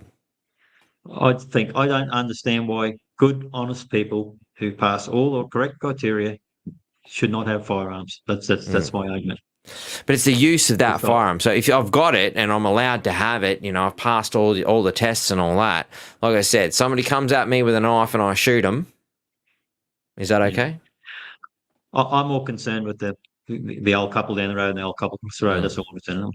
So, I believe there was a recent encounter where, there was I believe again, Kerwin Police Station, I think it was, a fellow came at an officer with a knife, and that officer shot that person. That was just cause. Yep. I believe that should be the same for the general public. But when posed to the Catter people, they didn't really seem to reciprocate. Well, this bloke that you're talking about, the guy suffering mental health issues, I'm sure it's going to be long-term drug abuse. So I'm sure the police are sick of it. I mean, how many coppers on the front line are sick of going to these junkies' houses and just having to battle with drunks are bad enough trying to arrest a drunk, but when they're full of their gear, mate, what can they do? There's no comprehension with them. So whether they shoot him in the leg or shoot him somewhere else, or I don't know. But mate, the police would have to have the absolute shits with it. There's other types of things you can have. Capsicum spray. I mean, I'm not talking about for the police. I'm talking about for the people. There's all sorts of different forms of protection you can have. Spray them with ice, pepper spray. I mean, why aren't we legally allowed to have that? Yeah, it's a good question. I can't see an old lady coming out with a baseball bat, but I'm sure she can come out with a tin of pepper spray. Yeah, and I'm sure we can invent some better sprays than that as well. Well, we've seen in Victoria how effective pepper spray was on old ladies. So the coppers had no problem spraying the shit into that poor little old lady's face. While she was trying to protest and whatnot. The coppers were quite happy to do it to old ladies. Why can't an old lady have that same defense? Yeah, protect your home, your family, your car. and your property inside your fence line. That's it, protect it. And that we should all have that right. However you want to put that into place, I don't know, but we should have that right. But I am more concerned Definitely. about the older people, mate. That's what I'm concerned about. The poor old people living by themselves, terrified, mate. Even while we're talking right now, they're in their homes and they're absolutely Yes. terrified to go out of their houses at night. The people don't walk the streets anymore. I've got my car parked up on the main road here that I walk over every night and every morning on dark, and there's no one out in the streets anymore. You'd see kids out playing and bikes around, and there's no one out there. Yeah. It's no one. I walk over tonight to my car, and there's no one on the street. Nothing. So, and these old People people are are terrified, afraid. mate. They're sitting inside their homes, and they're afraid to go out. Man, Shouldn't be everybody's like that. afraid. Shit, I'm afraid to let my kids out. Like, you know, Yeah. when I was a kid, yep, just come home when the lights come on. You know, you don't do that anymore. Yeah. So, You know, and in my time in the news, you know, just listening to this police scanner and, you know, all the emergency services scanner fundamentally, you know, all this shit you'd listen to, you're just like, my God. You know, Yes, mate. nobody's calling We're emergency bad, mate. services for a good thing, but, you know, yeah, it was nasty. But I think we should have back to where with Castle Law. So bring Castle Law in, and more less restrictions and more responsibility on firearms. That's where I'm at with it. Yeah, that'll probably never get passed, but it's coming to that, mate. This crime's not going away. It's a good place to start. These home invasions and stolen cars, mate. That's going to get worse. It's not getting better. I can tell you that right now, mate. Well, especially under the current system. 20 up, 30 up. Yeah, it's going to keep happening. Under the current system, it's certainly not getting any better. Like, I mean, Struth, just to have a quick look at some of the more recent things, you know, I mean, trying to find local news in the local newspaper is a bit of a challenge, you know, but, you know, Cowan residents targeted in early morning car thefts, you know. Yeah, well, North Ward Shopping Village car park and business owners face parking challenges. Actually, that's something different. But, you know, that was an EVs one, which I was actually astonished. We haven't talked about that, have we? No. Like Scooter goes up in flames and burns his house down. I mean, yeah, you know, this is all the new green energy cost of the house. And our council has just gone and bought how many of these freaking e-scooters, you know, which are being thrown into, you know, places gone blank, the rock pool, you know, and once salt water and lithium ion come together, we've got a wonderful fire that doesn't stop burning. But yeah. Yep. Look at that. There's environmentalism. Look at all that carbon. Look at all that carbon footprint from that e-scooter. Yeah, you think there'd be some sort of litigation where they could sort of sue the manufacturer of the scooters, wouldn't you? Like, yeah, I think so. Like that. Or their insurance company should take up the fight for them. Either one. Yeah. But what I was really going for was Townsville crime stats. Always a good one, having one of these conversations to just show people how quickly and easily it is to find the information. Look, probably something we should look at is, and you brought up that, I used to be an unofficial member of Crime Stoppers. And it's probably something I should talk to you about if we've got a bit of time. Crime Stoppers in Townsville has only just got up and running. So, sort of, when I say up and running, like it went all dead for a while, and about 6-12 months ago it got up and running. I was sort of, I went to a few of the meetings and tried to just get a feel of how it all worked. Yeah, and just so people are aware of how corrupt the system is. I asked Fiona, she's the boss of Crime Stoppers here in Townsville, to get David Hanson to drop in and do a talk in Townsville. Like, even up in Mareeba, opened up one in Mareeba and got him to pull in and do a talk. So he's there and has his talk, and no one's asked any questions. Like, Natalie Marr, she's running for the LNP at Thuringowa again, and she spent 5-6 years at Crime Stoppers, and she was actually there on this night, but she left early. And David Hanson's the Queensland head of Crime Stoppers. And I put my hand up and I asked the question, and the basic, simple question that any normal human being would ask. And I said, David, how does the data work, like with Crime Stoppers? Where does all data go, and how does it function? Like, what's the procedure to break it all down? He said the data goes to WA, This is his words. I've got a dozen people back me up on this. He said the data goes to WA and gets filtered. That's the word he used, and comes back to Queensland, back to Queensland Police. That's the words he said, filtered. Now, I don't know what that means. So I thought about that for a little bit. I put my hand up again. I said, David, I hope he's watching. I said, I've had to think about what you said, and I can only come up with two scenarios on that. So I'll give them both to you. The first one is that the Queensland Police can't be trusted with the information, so all the good stuff gets taken out and processed in a different manner. We'll use them words, and then the Queensland Police just get the dregs. Or two, WA is in on it, and it's a full blown. I don't know what word you want to use on that one, and I said to him, can you give me a third option? Because I can't come up with the third one. And he just went like this. So that's your Crime Stoppers for you. And I eventually walked away from it because it was just pointless. And they all know. Everybody in Crime Stoppers knows. It's a joke. They're more concerned about cooking sausages and doing all sort of stuff. And why do you need to filter the information? But actually, that's a good point. A long time ago, again, going and talking down to one of the police beat ladies who was doing how do we help the community with crime?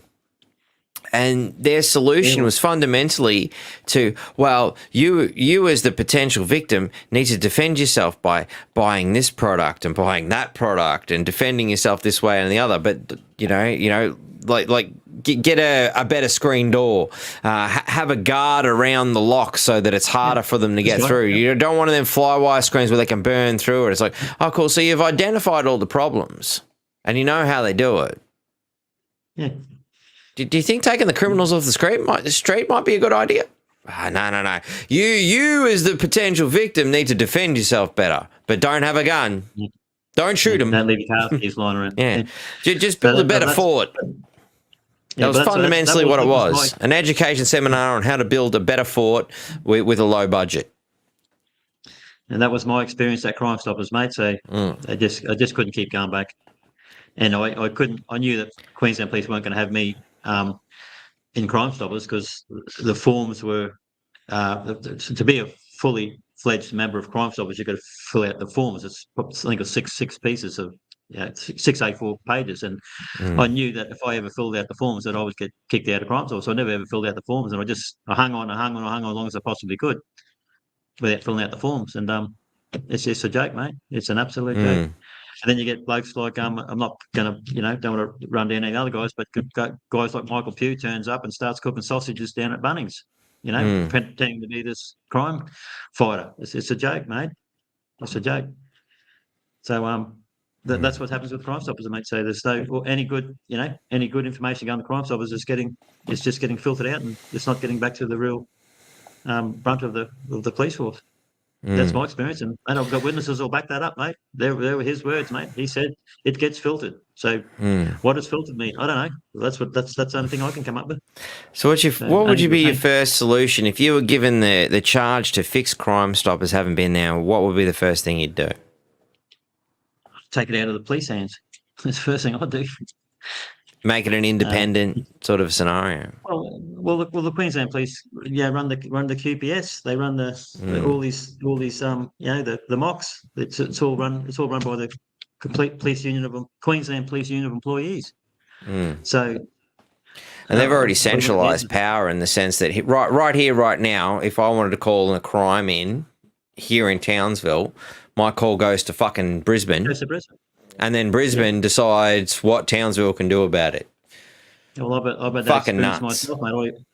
I came home from work one day and there was a bloke got hit by a motorbike. It was 23rd or 24th April. I can still remember it. It was an afternoon, and the bloke had just been. The bloke actually died. He died in front of me. But I'm just bringing this up because I actually rang Brisbane. And what happened was this bloke was taking his last breath, mate. I'm telling you, I actually seen him take his last. But I'm on the phone to 000, and I've got some mob in Brisbane, right, saying, Senator Amos, mate, this bloke is dying. Like, get here. And I'm thinking I'm talking to somebody in Townsville, and I'm saying, directly behind the Heatley High School on the Dalrymple. And they don't know what you're talking about. No, but I didn't know this. So I'm the bloke said dying. Like, I'm just really getting concerned, and another bloke come along and he got through, but that's we don't even have a call centre in Townsville. That's how bad it is. Yeah. Have a call centre. What we can't have one in Townsville. We can't have one in Cairns and one in Mackay, all the big cities. I mean, come Well, it on. used to be. When I first come here to Townsville, and particularly, and it started from the media point of view because it all happened at the same time. The media used to be able to call, whichever station they wanted to and speak to whoever they needed to regarding the specific element that was happening at that station. The media lost their shit because they got cut off from all the fucking locals and they had to go to fucking Brisbane and they got to jump through all these bloody hoops. I mean, the structure of the mainstream media is pretty limited in the sense that, hey, it has to have happened today. So if they can't get an answer today, they can't get stuff done. So they have to go to Brisbane, and I believe the QPS and things like that have done this on purpose. To have to go to Brisbane, get run around, the story's too old now, who gives a shit? And they've been able to wash their hands of a media problem. All right. Well, they've got a information call centre across the road from the Herbert Hotel there, where the old Woolworths used to be. They've got the upper floor there, and it's got the ducks nuts of everything in there. So we've got the facilities to do it. Yeah, I cannot see why we can't have that. Like we're talking, two, three guys. Because they want to centralise power, as far as I can see. Well, something's not right, isn't it? Like, I mean, 000 should have the call should come through to Townsville and let them deal with it, whether it's ambulance or police or fire, whatever it might be. Why the calls going off to Brisbane? It just doesn't make sense to me. No. Doing my head in. That's correct. That's the first thing I do is fix up the 000 calls, get them all in the major cities, and take the crime stoppers away from the Queensland Police because I can't be trusted with it. That's it. And have the information filtered back to your local police divisions, or whatever you want to call it. Do it that way instead of all getting filtered at one spot and then giving back the dregs. Have all the information go to the frontline officers and not the big wigs in Brisbane or wherever it goes to. Anyway, we got a lot of issues to fix, but like I said, it all starts with the upper house, mate. No, I agree. We've got a lot of problems to fix here in Queensland. Look, mate, I think we've had a pretty good run. Is there anything you'd like to sort of end on? If there's any quick questions, maybe bring them out now. I must say the back teeth are floating. My blood is reaching its end. So, some of your viewers want to ask some questions, or how does it work? Well, yeah, the viewers can certainly ask some questions. There are a couple of starred. Hey, Tracy, can I ask you to quickly sort of maybe take over for me for a brief moment while I alleviate some tension? Would that be okay? Yeah. So I'll bring you in. You'll be right. Just nod.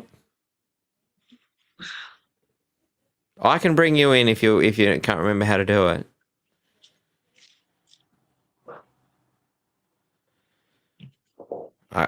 Just nod if you want me to bring you in.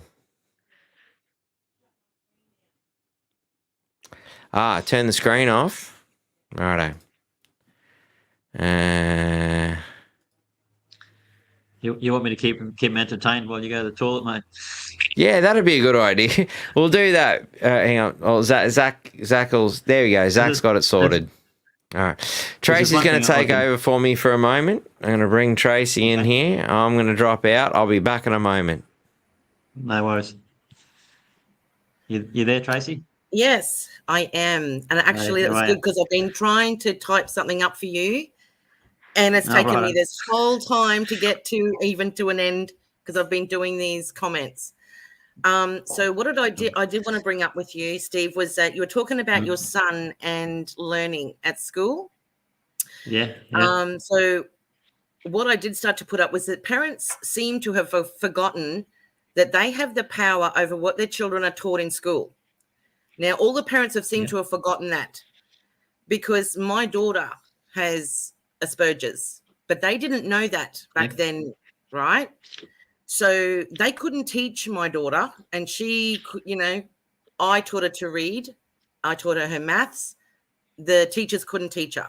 So I took over all of her learning. Pardon? You're a good parent. You're a good parent. Yes. Yes. But the thing is, what everyone has to understand is they have the right to tell their teachers what they are teaching their children and if they don't want them taught it. So when they wanted to teach my little girl Indonesian, which I knew she was never going to be able to grasp, I went in and said, not happening. When they wanted to teach her algebra, I said, not happening. When they wanted her to get up in front of a class and speak, and I said, not happening. So every parent what grade would that be in? Sorry, that was all in that was all in primary school all the way through high school. If I didn't think that she could handle or to understand what she was learning, I stopped it. Because as far as I was concerned, she needed to be able to read and write before she left primary school. And that's the problem. So all of you parents need to realize you have the power, because the principal then said to me, how come you know you have the power and all of these parents don't know it? I said, well, that's not my problem. Did you get involved in the parent-teacher? They used to have like most of the schools got a P&A. What are they called? P&C. Is it P&T?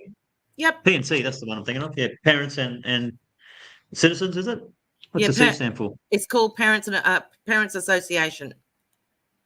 Yeah, right. Well, I think they still have them at most schools, but the parents don't get involved. Like, they don't just turn up there. So, well, I never did a lot through that. Yes, I would go to it, but I would just go to the principal myself or the teacher and just say, she's not being taught this. And if you, I did have some teachers buck me, and I just turned around and said, if you don't like it, move her out of your classroom. You've got her for 1 year. She moves on. She needs to learn this to be able to look after herself in life. So it's all you parents have that power. You just need to front up and use it. Take them out of whatever class it is you don't want them taught. Stop them from going. So, but until the parents stand up and do that, they're going to keep walking all over the top of yours. And that's what's happening to me, and I refuse to let it happen. Yeah. Yep. Do you think that parents nowadays are just sort of like, well, I got brought up, your parents made you do reading and made you do stuff at home, like, and that doesn't happen anymore? You think that's happening? No, that's still happening. I've got a niece and nephew that's 11 and 14. They've got their homework and stuff. Unfortunately, however, my daughter couldn't do a lot of that stuff because she didn't understand it, because the teachers couldn't teach it to her. The education department told me they couldn't help me. And because they could not see her disability, they had no funding for her. When I said to them, if I hit her in the head with a piece of 4B2 and put a crater in her head, he said to me, oh, we can help you then. So they do have funding there for children that do have learning difficulties, autism, whatever. They can bring in extra. Sorry? I know Heatley, where my son goes, they get extra funding, like, and they get like teachers' aids and all that sort of stuff in there to sort of help the ones that are struggling. They get extra funding. Yes, but unfortunately, unfortunately, they're a bit. You first. Unfortunately for my daughter, with the money that the school was given, they stupidly hired 3 people for so many weeks, and it was all gone. And they helped all the kids in the class instead of just the ones that needed the help. So you really need to keep an eye on it. You have to be watching over it. But if you do not speak up for your children, nobody else is going to. Yep. And this is how they're falling through the cracks. Yep. Yeah, so, yeah. But like I say, just go back to the basic stuff, I reckon. That's the first place to start. And that's correct. They're being taught stuff that they don't need later in life. Yep. Yeah, I can't believe they'll teach them Indonesian. Like, that's just, that's worse than French, isn't it? You're never going to use it. Look, you never use. I have to say, I love the story that Tracy was just telling there. I had a very similar thing with my brother too. Like, and much like myself, we can speak the language very clearly, very decisively, and with a vast vocabulary. Just don't ask us to write it down. But as a result of that, it's an ambiguous situation. Well, he can speak it, he can hear it, he can understand it. They can write to a degree. That's good enough. But, in my brother's case, he couldn't read, he couldn't write, but he could speak quite clearly. So there was no ability for him. Now, had he been an international student, he would have had all the help he needed. Because he was born here and couldn't read and write, we've lost Steve. Okay, Oops. hopefully he'll be back. But yeah, I thought that was a very interesting point, and it seems to be very common. Oh wow, you were born in Australia, you can, speak and understand the language, but oh well, you have some reading and writing difficulties. Well, we don't want to acknowledge that. You can't have any help. That's fucked up. Seriously fucked up. The problem I have with the schools now, and this was happening back then when my daughter was in primary school, is that they do those testings in what, grade 2, is it? Was it grade 4, grade 2, grade 6? And I did ask why, and they said, oh, so the teachers can understand if the child has a learning problem or a difficulty learning. And I said, well, if you're a proper qualified teacher, you should already know that without doing that test. You don't need a test. You don't need a test. Here's the book. Can you read it? Obviously can't. So not why? hard. So why is the education department spending and wasting all of that money on testing that you can plainly see which kids in your class have a problem? I could venture a guess, but I'm reckoning people don't want to hear it. Well, much like, I was talking to a mate, so-and-so died. Yeah, I know what you're feeling, yeah. No, nobody admitted anything, but yeah, I know what you mean. I could venture a guess, but nobody wants to hear it. Yeah, I'm hearing you. Are you? Yep. Are you hearing me? Are you sure? We still don't want to talk about it. We can pussyfoot around this shit, but we don't actually want to talk about it. It's astounding. Yeah, and it's sad that the parents are just going along with what these kids are now being taught. I had a say in everything my daughter was taught, and I'm pretty sure the education department had a big party once my daughter finally left, because there was the biggest thorn in their side, let me tell you. Yeah. And my daughter now has a good paying job on the Gold Coast. So it depends on the time, the effort that you put into your kids, and what you then stop them from learning that they don't need to learn in school and what they do need to learn in school. And you're right. We need to go back to basics, the reading, writing, and arithmetic. He's back. I'm back. We had the power go out, mate, so we're back. Anyway. No, it's all right. You must have been on wind power for a little bit there. Oh. Wind stopped blowing and the power just went out. I mean, it couldn't have been solar because it's night now. So that's clearly not solar power running shit. All right, we're on the, anyway, you're back. Anyway, so. Yeah. You still there, Tracy? Yes, I'm still here. All right. Yeah. All right. Well, anyway, I think we sorted out the education. So did we have any questions we wanted to look at? There is some questions up there, Mark. I've marked them for you. Oops, sorry. I was going to go with the what LGA is Steve. I'm not sure what that means. No, and when he was talking earlier, and he was talking about the government, the local government, what the LGA stood for. Local government? Yes, association, isn't it? I've never heard of that. Local government association. Oh, is it? Yeah, I think it's. I can't remember what it's called. Sorry, Victoria, if you want to bring a little bit of context to that, and if Tracy, if you want to keep monitoring those comments to see if Victoria comes back with a little clarity on that one, we'll move on to the next. How do we kickstart a referendum? Now that seems like a huge can of worms. Yeah. I see the One Nation Party has got. I looked up their policies and they've got something happening. I didn't do a deep dive into it, but it looks like they're onto it. So again, the idea of just returning power to the people. Well, we had one in 1922, as far as I know. So I think we've had them previously. So surely we can have them again. I don't think they want us to have them, to be honest with you, but that's where we need to go. Yeah. But Well, does the anybody idea that people disagree? have power is certainly something they don't want you to think. Yeah, well, mate, does anybody disagree with that? I mean, do we need to get our upper house back? If any of our viewers want to send something in, but I can't see any other way out. We've got to do it. That's a good idea. Maybe we can do some door knocking, or stand in the Strand at some point and just explain to people, hey, this is what the upper house is supposed to do. We don't have one. Would you like it? And get some actual user feedback. Yeah. When all your viewers go to vote, ask these standing members what they think about having the upper house. See what they've got to say. Very valid question. Hit your people up. Yeah, Right, I feel like Steve I'm Clare starting to is wake up. just starting to wake up. No, look, can I just say Steve is pretty well clued on. We're being nice today. I think starting with the upper house is a short-term fix. Like I know there's other issues with constitutions and we got railroad and what have you, but we won't get into that one. But for short-term fix, we've got to get upper house back, mate. Why are we the only state in Australia with no upper house?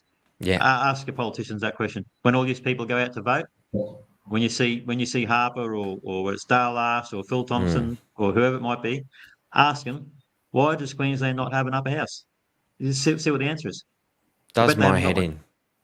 I can't even believe that it was allowed to happen. It wasn't allowed to happen. They did it deliberately. They just railroaded it.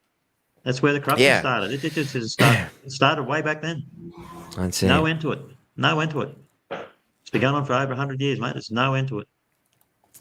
That's what I think we need to start there. Let's get the upper house back. And to do that, we need to get small parties and independents. If everybody stopped voting for Labor and Liberal and put them last, all our problems go away. Every problem we've got goes away. Just put who you want last and second last. The Labor and Liberal Party, or I'm going to put the LNP last and Labor second last. You put them last. I'm putting the Greens last. Definitely, like Greens dead last, Labor second last, Liberal just above them last. And if everybody does that at this next state election, we win. It's that simple. We win. Just stop Christian people. Christian Price says council never brought e-schooners. Are you saying brought or bought? I'm not sure, Christian. What are you trying, mate? If you'd like, I'm happy to send you a quick link to this conversation if you'd like to elaborate further on that conversation, my friend. Yeah, come on, Christian. Throw a couple of two bobs in. Come on. He's a good guy. Yeah, I've got a lot of time for Christian. If everybody just stopped voting the Liberal, look, this is how it worked for me. I used to blame the police. I used to blame the judiciary system. I blamed the politicians. You know who I blame now? I blame the people. They're doing this because they just keep voting them in all the time. They've done it. Yeah, everybody ignorance is not Labor, bliss. Party last, and all the trouble goes away. All our problems go away, mate. Everything. Just put them last. Doesn't matter who gets in. It doesn't matter if it's me or Natasha Lane or whatever, independent or small party, One Nation, whatever. Mate, that's how we'll win. Just stop voting. Agreed. We done that with Jenny Hill. Look what happened with Jenny Hill. They just didn't vote her in. They voted for the other guy. Yeah. And have a look at the hoo-ha. Give him 4 years. What's the problem with that? Let him go. Yeah. Well, they got no choice. They can't get rid of him. They set a system up that once they're in, you can't get rid of them. Otherwise, Dictator Dan would have been gone well and truly. Mate, just give him a go. That's all. If he don't perform, we vote him out the next election. So I'm more than happy to give him a go. I think one thing I feel is, and hopefully Christian will jump in here and help us out a little bit in understanding, is that we seem to have a set of people we vote in, but then there's a whole plethora of people we didn't vote in who seem to be one thing in control in some fashion. Let's don't throw millions and millions of dollars at it either. Let's start cutting some of the fat out of this Parliament House, like all the hanger-oners and all these bureaucrats that we don't even know what they do or who they are. But let's start thinning them out. There's hundreds of them there, hundreds. Get rid of them all, so it's not costing the taxpayer all this money, and use that money to get the upper house back. That's what we've got to do. this job for mates and that's got to go. That's got to stop all that shit. Get rid of them all. If there's no real reason for you to have a job up in, whether it be the council building or somewhere in the state government, mate, get rid of them on. The old days there was 5 guys fixing potholes and 1 guy in the office. That's how it used to be. That's all changed. There's 5 guys in the office and 1 guy fixing potholes. We've got to go back to what we used to do and do it best. Yeah. Let's get the upper house back. Anyway, Let's have a quick. Let's get it back. I totally agree, mate. Let's have a quick look at some questions. Sorry, Trace, I'm going to grab this. Hi, Steve. What do you think of law, Lore, versus law, Law?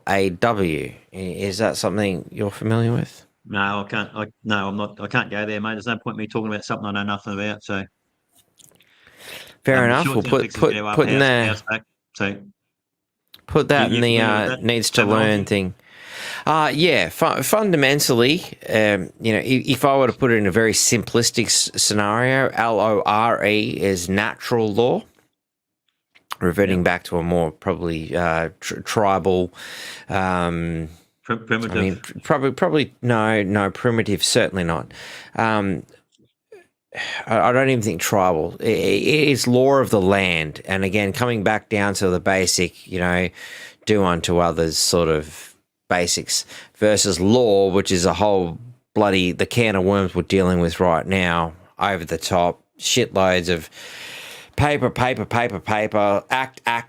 act, so much shit nobody could possibly ever keep up with. That'd be my interpretation of it.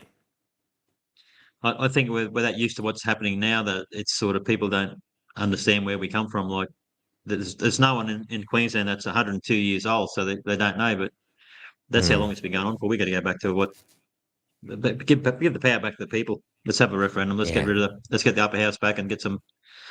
Let's make it work, because this ain't working. What's going on here? Yeah. Well, I said, LORE, natural law, basic, do unto others. Let's just basically be decent human beings, and whereas law is a whole bunch of red tape, paperwork, bullshit designed to trap and fuck people over. Yeah, kind of the way I look at it. But I don't think either's going to work at the moment with the way the crime is. So. I don't know the answers to crime's getting us from the. Yeah. Anyway, there's another next question. What do you think of the digital ID? Get rid of it. What do we want that for? No, I'm not for that. Short, sweet, and to the point. Love it. Yeah. No, it's just more control. No, I'm not for that.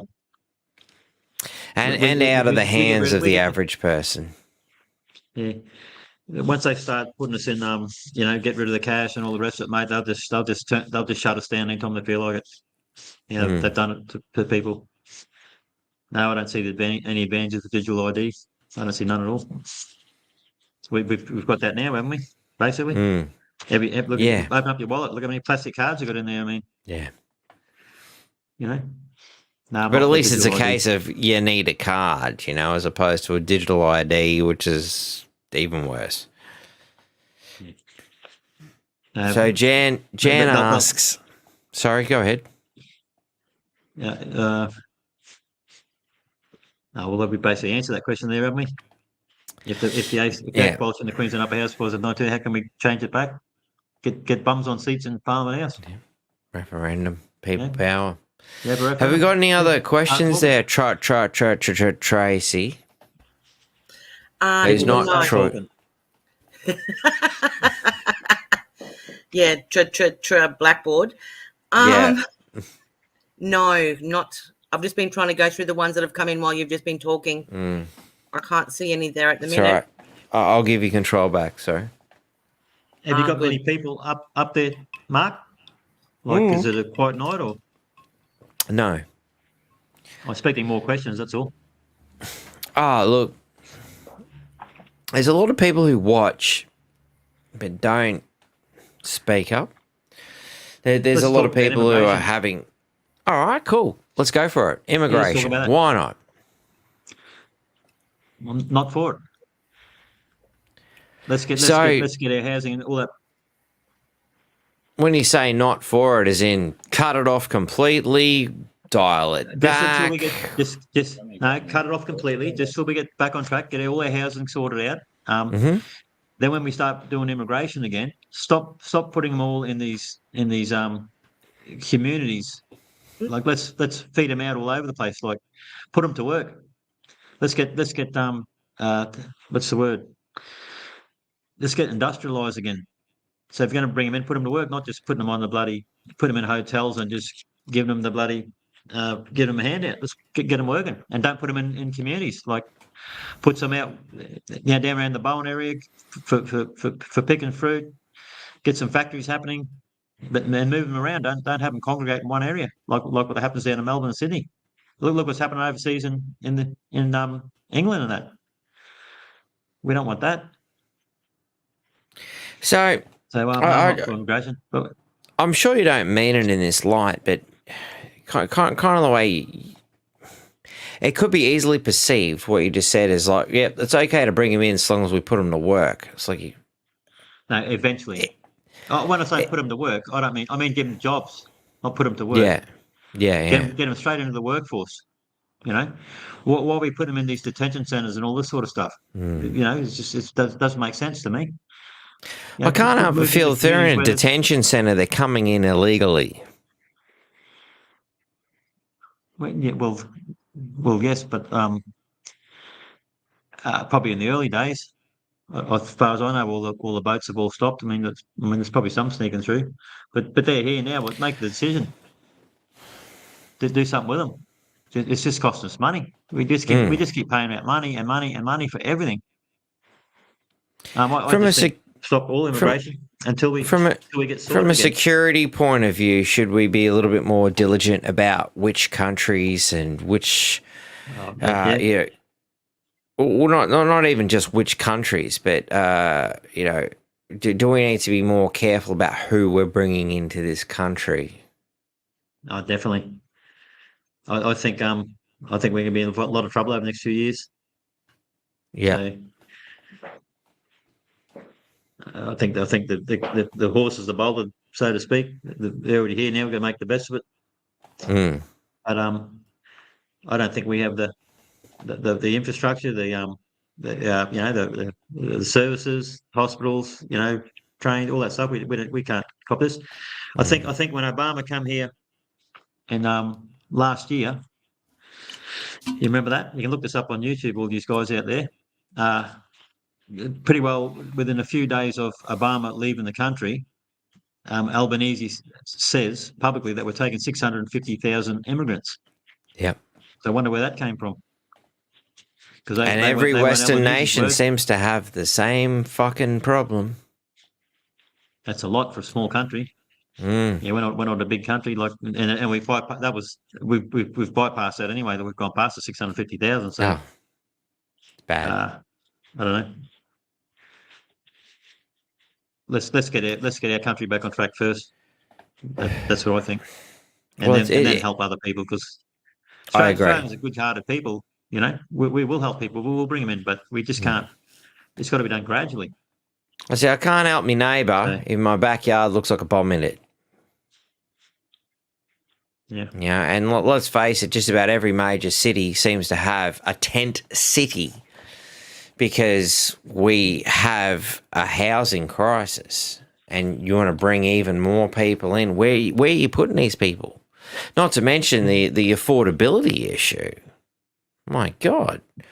I mean, someone's got to pay for it. To see these tent cities, even like Struth, probably 10 years ago, I remember seeing a tent city there in Melbourne. Long before we got to this state, we already had a problem. People sleeping under a bridge in Melbourne City, and I took shots of it and used it in a film clip, for the desolation of our society. I might drag that up in another state when I prove it with the band that I did that for. But I was blown away. I'm like, what the fuck? I couldn't understand why there were people sleeping under a bridge in Melbourne. And that was like 10 plus years ago. Now it's beyond a joke. And it's not just here in Australia. It's America. It's all the Western nations. Like, why? How did we become, how do we come from the most successful, advanced cultures in the world to this slowly degrading tent city? Massive separation of rich and poor. What the hell? Yeah, it's not good. There you go. Australia's immigration 700,000. But how long that took? Was that 2 years or? Yeah. Well, last I heard, we brought 1 million in 1 year. Our Albo's gone to the nth degree. I honestly can't help but feel that Albo's like, well, they all hate me. I've destroyed the Liberal Party. I've destroyed the country. What else have I got to do? Labor. That's right. Labor Party. Fuck it even harder. Yep, there he goes. 650,000. Yeah, so look, I don't know what Albo's plan is. He's not calling shots himself, mate. There's someone pulling his strings. Yeah, just do as much damage as you can. Why would you do this? Yeah, why would you do this? But I think he's put Why not? there for Yeah. Is he the best? Is he the best person they've got? I mean, geez, that doesn't say much for the rest of them, does it? Fuck no. I think he's put there because he's easy control. I think the word.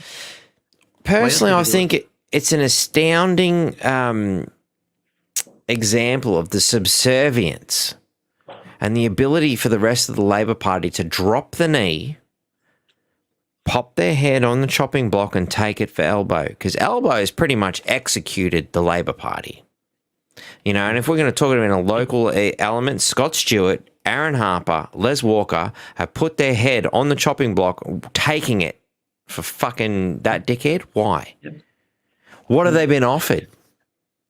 Because their party, their whole fucking everything they've been offered is just destroyed because he's the most useless PM we've ever fucking had. But those 3 drop kicks here in our fucking town are willing to take their heads off or just take it up the arse and possibly offered something later. My God. Why is there no rebellion within the Labor Party to remove him? He's the most useless. I mean, Julia Gillard, bloody Rudd, Kevin Dudd and Julia run. They fought. There was something going on. Hey, it's not right. Can't have it. This one. Can you be like? Yeah, like exactly. No vote, for example. The no vote, for example. How out of touch can you be with the Australian people? And I'm talking about in general, the Australian people. How out of touch you can be to be out that much? Like they weren't even close. They just thought they're going to roll it in. Like that, no one wanted it. Yeah. They just how out of touch are you to your people? Yeah, there's not even. But they don't care. They're pushing their agenda, their ideals, their ideas. They don't give a shit what the people want. They don't represent us. They represent I think he's pushing their socialist party. Yeah, I think he's pushing it for somebody else, to be honest with you. They just want to destroy it. So you can build back better once you burnt it to the ground.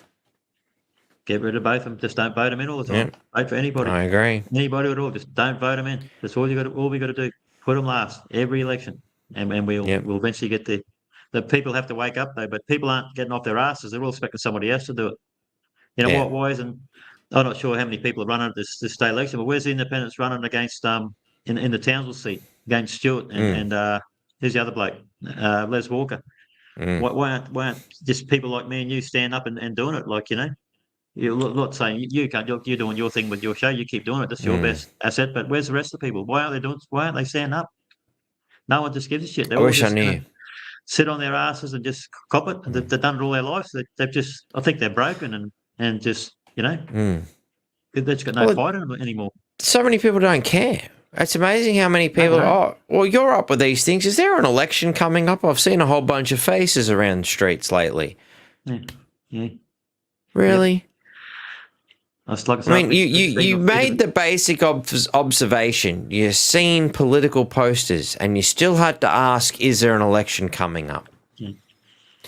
That one does my head in. It's like you've made an observation, you've seen it for yourself, and you're still not sure. That one really does my head in. and they're all going to vote for the LNP because they're sick of Labor. That's how it's going to go down.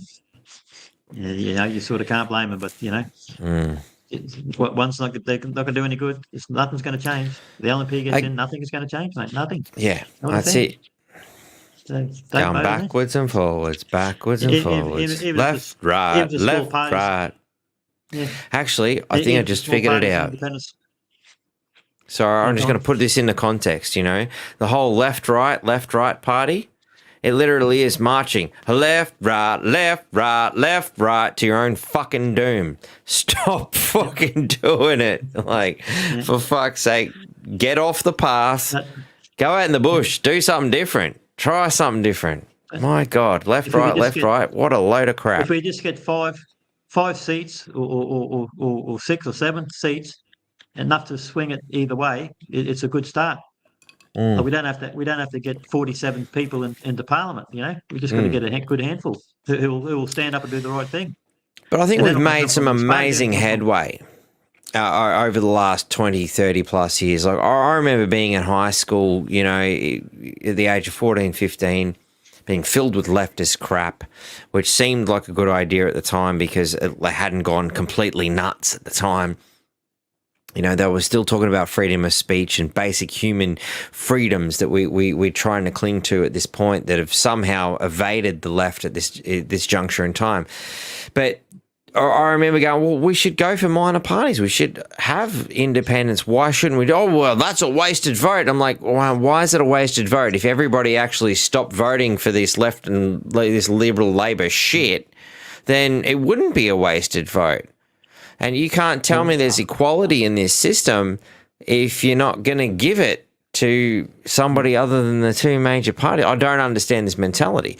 But thankfully, I wasn't the only one thinking that because we've seen a massive decline in the major parties, which is scaring the shit out of them, why they're changing laws so that minor parties and independents can't have the same level of funding given to them. I think they capped at like $5,000 a donation or 5 or 10,000. I can't remember the exact number, but they're capped. Whereas Liberal and Labor can accept as much money from the Commonwealth Bank or big corporations or whatever fucking, monopoly wants to throw money at them. But little people can only have it just a little piece because we need to stop them from getting attention, which shows that this is a working model. People are understanding. People are starting to step away from the major parties, and we need to continue to do that, which I think is very inspiring. Mate, you'd be surprised how many people don't know how voting works. I've had people come up to me and say, yeah, I'll vote for you, but who are you going to send your preferences to? As if it's my choice. Yeah, it's yours. I said, no, it doesn't work that way. It's your vote. Send them to my party. Oh, sorry. Send them to my page. I'll give them the video. I've got it. Yeah, so, hey, I'll make a new one for you. I'll make a new one. You and me will sit down. We'll do another preferential voting thing. Like Troy already done the script. You just read the script out. I'll put your face on it. Why not? We'll do it. We've got to educate the people. Yeah, but I think I like preferential voting myself because your vote doesn't get wasted. So that's just my opinion. People want to vote straight out number one. Well, that's okay too, I guess. But just petrol. If you watch Topher Field's thing up on YouTube, how to vote with preferential voting, and it actually works. So I'm all for preferential voting. Yeah, I don't think it's a bad thing if people understand what they're doing. The problem, I think, with preferential voting is the above the line shit. We just go, oh, just let my party think for me. And this is the biggest problem where everybody jumps up and down and complains that, oh my God, they're not doing what I want and all this other shit. But did you actually apply yourself? Did you take the time to understand what it is that's going on and how the system fucking works? Because if you're just going to go, oh, look, the only thing I want to do in my entire 4 bloody years is go 1 and then walk away, shut the fuck up. I don't want to hear from you any further. If you can't sit there and spend just a little bit of time figuring out who's doing what, is this person representing me? Are they representing the party? Who gives, if you can't figure out the basics, what's the fucking point? What do you think's going to? How do you think it's going to go down at this state election? Like, I think Labor, I think Liberal, the LNP's smart enough to know that Labor's on the nose and they're going to play this Labor's to perfection. fucked. So what do you? Yeah, If we have a look at what happened in the NT, for example, they got railroaded. Yep. Labor is on the verge of being out. The way Labor, particularly Albo, has run this country, there's a very good chance the Greens are going to be a more dominant party than Labor by the end of the year, the next couple of elections. They are so done themselves out of a bloody vote. They are absolutely useless. Couldn't organise a piss on in a brewery, to put it in, layman's terms. They're fucked. Yeah, I think we've got to get the people to not just go from red to blue. Like they've got to start. Exactly. This is the opportunity for people like yourself, at minor parties and whatever, to really step up and go, look, how many times you want to go Liberal Labor before you realise this is the path to insanity? Insanity is doing the same thing over and over again, expecting a different result. You voted Liberal, you voted Labor, you voted Liberal, you voted Labor, you're 50 years old, you're seeing this going backwards and forwards. Are you sick of it yet? Or do you find yourself thinking, fuck, I'm insane, get me off this roller coaster? Yeah, I hate to tell you, Mark, but that was me, mate. That's I think a lot of us have done it. It was you're about right on the money, right up to about 50, and I just realised that this just isn't working, and I don't vote for either of them now. Yeah, I vote for anybody bar that Labor and Liberal Party because I woke up, No, I somehow reside in the realm of what would possibly be called insanity in an insane world. I don't know. I'm not even going to try and get it. But for some strange reason, it's never washed with me. I hated Liberal, always hated Labor. Never liked both of them. I'm like, give me something different. Always gone for something different. Well, it's pretty obvious that I'm too old to be corrupted, and my memory's failing me, so I can't tell lies, mate. If I tell a lie, I'm going to get caught out really quick. So I'm just not going to tell any lies because there's no way in the world I could remember the lies that I told last week. So that's too much work. I'm not going to go around again. Like most of these guys only do their 2 terms, so they get their what do they call it? Their super, which is it's way too much of what they do. They ain't got to do 2 terms, and they've set it up that way. So all these politicians just want to get their 2 terms, so they get their super. Yep. I won't be doing it. Look, as an independent, I have no hope of getting in. I'll be straight up honest with you, mate. I have little to no chance of getting in as an independent, but I've still got to do this. I've still got to fight. I've still got to expose everything. And mate, if I could double my votes, I got 942 votes at the federal election. If I can double that, I've had a win, mate. Trust me. So, that's likes on a Facebook post. But, mate, on that note, you're throwing your hat in the ring, almost, dare I say it, with a defeatist attitude, like, I can't win, but I'm going to fucking give it a go anyway.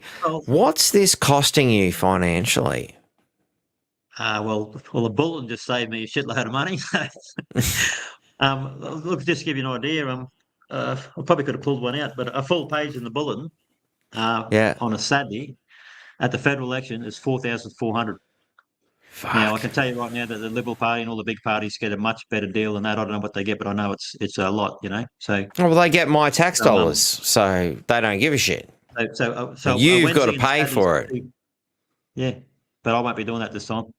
Yeah. So the Wednesday and Saturdays are 2 big days. Wednesday and Saturday, I think they're 4,400. They would have gone up, mate. I'll tell you, they could be pushing 5. I might even look into that next week, but I won't be doing it, mate. I'm not going to waste that kind of money. Wow, it might be worth going through the next newspaper and going, all right, Liberal paid this, and that, and Labor paid this, and that, and that's how much the taxpayer just paid for these parties to promote themselves, while people like yourself have to fork out of your own pocket. But I won't be doing that this time, mate. I'm not doing it. So they saved me some money. But I think social media is what it's all about. Like guys like you, wish there was more of you out there. Maybe there is, but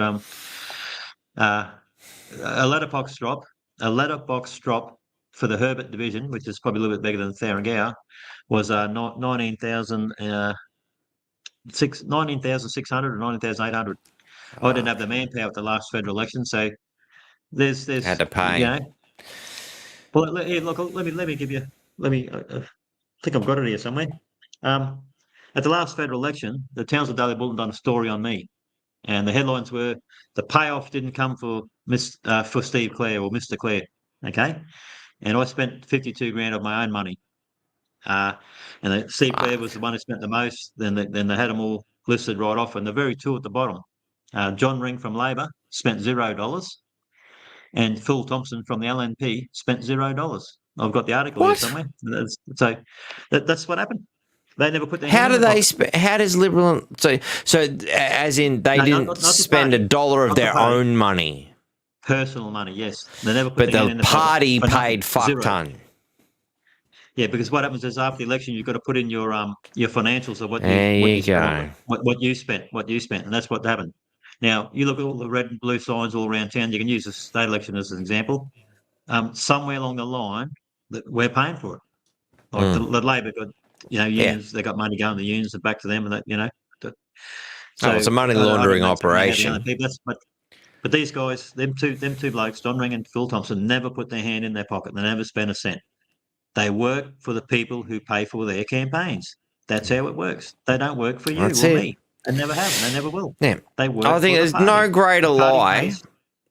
No greater lie. Particularly, I'm gonna fucking have a go at Les Walker because he makes my stomach turn at the best of times. We had a big fucking billboard. Your voice in the North. What a lie. No, Labor's voice in the North is what it should have read, because that's exactly what he is. Anyone who works for the Labor Party in particular, there is no voice, there is no sentience, there is only the Socialist Labor Party. Liberal Party isn't much different. There's a little bit of flex, but it's fundamentally the same. Well, It's the voice of the party, not the people. Did you get your kickback for your electricity? Did you get that? The $1,000, No. whatever it was? No, Oh well. haven't Worked seen up a to brass razoo. Well, you should have got it. I got it. But what I'm getting at is, but they give us. No, they give I us got an electricity some of our bill. money. Yeah. They give us some of our money back. It didn't come out of their pockets. Yeah. They give Oh, us our fuck no. money back. I didn't even get my money back. So I've people gotten think fuck all. it was all free. We paid for it. That kickback for the electricity was come out of our money, not theirs. Our money. They give us some of our money back. Exactly. It's a joke. Robbing People Peter have to love 'em. to pay you go. Peter. Didn't even rob Peter to pay Paul. No, they mugged me in the street, stole my shit, and then gave me a little piece of it back, made me think I was important.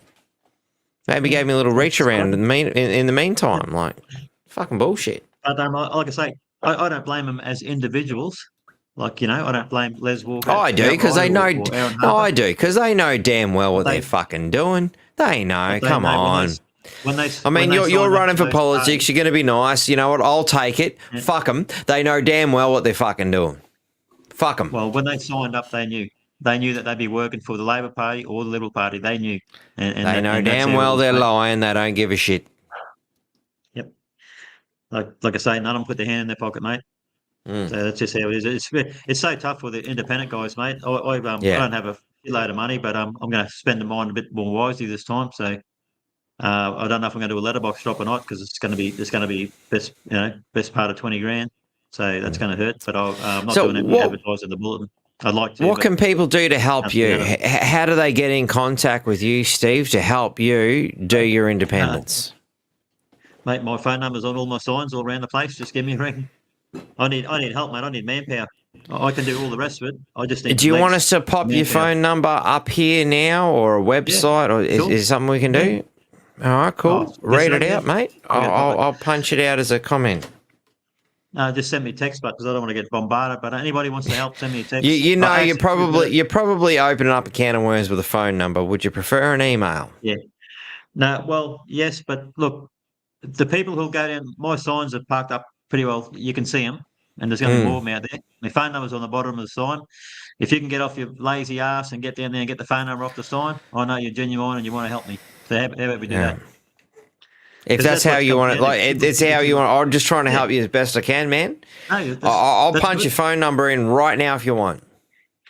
Yep. No, up to no. you. What I'll do is get them my placards around the place. My phone number's on the bottom of the placards. If you're fair income and you want to help me, just get my phone. But you can look me up on Facebook. I mean, I won't give my phone number out, but it's not hard to get it.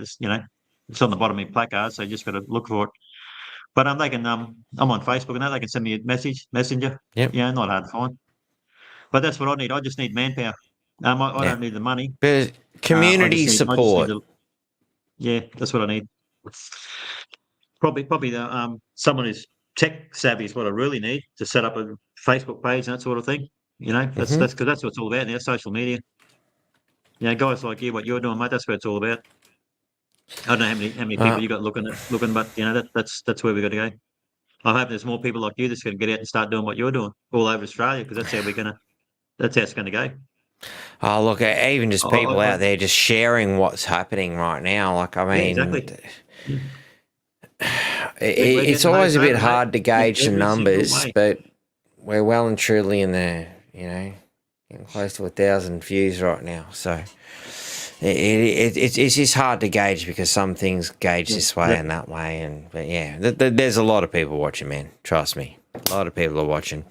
Whether they're here in Townsville or not, it's another story, because we get a lot of international guests as well. So, yeah, Victoria just sent me a message. I hope it's a burner phone, Steve. Sorry, couldn't resist, mate. I've been taking for the last 4 years. I don't care about that shit, mate. That don't bother me in the slightest. People are driving around this town looking over the shuttles all the time. I'm not. I've just put a smile on my face and just keep going forward, mate. I'm not slightest bit worried who attacks me this election. I'm going totally to agree. I'm going to make sure that I will be the target, and I'm going to make sure that that's what's going to happen. You watch what's going to happen over the next couple of weeks, and you'll understand. I will be the target. I'm going to be the threat. That I do know. I've got things happening in the background. I've been working on this for a long time. It's I think I'm going to. Let's just leave it at that. Yeah, and I'm sure we've had a lot of conversations. We could take this, and it's one of those things I say to a lot of people. Oh, you want to jump down the rabbit hole? Once you dive into the rabbit hole, you realise it's not a fucking rabbit hole. It's a fucking warren. How deep into the warren of filth and fucked up do you really want to go? But for the average person, we're just going to keep it at surface level today. We don't want to go too deep into the rabbit warren, because I think in order to wake the general populace up, we have to start with the surface level. Once we've got the surface level shit going, there's a lot of people sort of really starting to understand the basic principles. Mate, you guys are getting screwed over. They're stealing your cars. They're robbing your houses. The government's just stealing left, right, and centre. How many taxes do you want to pay? Come on, food, fuel. Yep. Your bills, just your basics, bills, insurances, all that sort of stuff. It's staring you right in the face. I can't afford it. Yeah. I don't have insurance in my cars. I can't believe. I don't buy. My cars are mostly bombs. I just drive off bombs, mate. They can pick it. They can steal it. I don't care what they do. I've got a car parked up a Ross there on the side of the road. I don't know if you get up that way, but the car's worth $0. I'm hoping they burn it to give me a bit of publicity, but I won't get that lucky. Maybe put a sign, burn me. So people got to get out there and start talking.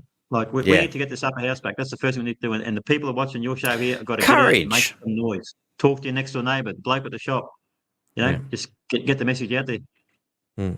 Only people's going to change this is us. Because the Labor Liberal Party and the government are not going to change anything. We have to do it ourselves. That's it. If anything, they'll make it hard for us. That's what they're going to do. Oh, yeah. They do not want to get their noses out of the trough. They've been there for years and they want to keep it happening for however long it's been going on for. They're all in the same boat, mate. They all pop up they all pop up in these executive positions on these boards, whether it be Australia Post or Copper String or anywhere else. They just keep popping up and just keep taking money off us. They've got to put a stop to it. That's it. So that's where we're at. Both for small parties, independents, put these two big parties last and we'll win. And definitely the Greens. Yeah, put the Greens. Fucking last. As far as I'm concerned, Greens dead last. Because sadly, as a third option, the Greens are becoming disturbingly popular. And given that they're pushing some very perverse ideas, they've stopped giving a shit about the environment. and now they're pushing perverted ideas. Yeah, I think I respected them eventually back in fall the out, mate. 80s, in the 90s, Yeah. but yeah, the last 20 bloody odd years, If nah. all these scooters keep going up and cars keep burning, and the way that and all this wind turbines and all, it's all a flop, mate. People start seeing through it. It's just a joke. You know, China's got 56 nuclear power stations, and they're opening up 2 coal-fired power stations a week. And what are we doing? Buying all this rubbish, all these wind turbines, and they all know it. They all know it.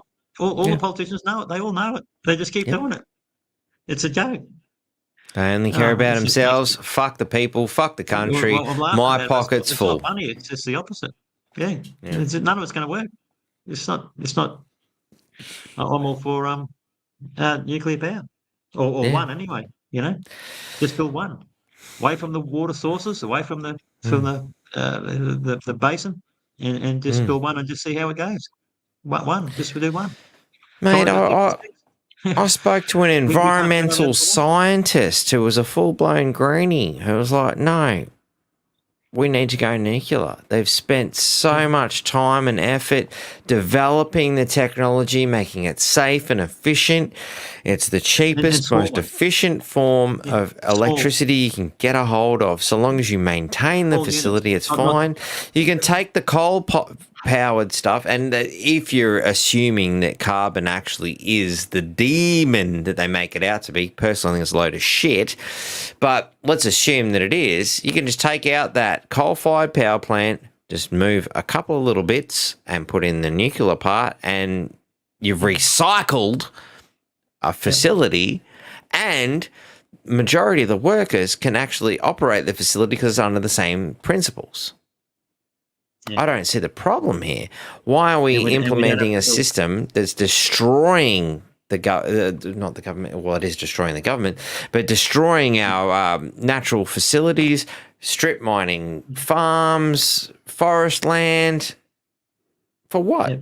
And eventually they'll get pushed into the ground. Eventually, we'd have to build big Chernobyl type power stations, just small ones. Just build one to see how it stacks up. And the issue that some people have it that nobody wants a nuclear power station in their backyard, right? Nobody, because your property's going to devaluate. If one gets built up the road a couple of kilometres, your property's gone from 300,000 to 150,000. But we can fix that, because if you're in direct sight of a nuclear power station or in the vicinity of one, and I'm not going to get into how far that's going to be, like a couple of kilometres or 10 or whatever it is, free electricity. Right, give them people free electricity. That way, their properties won't be devaluated.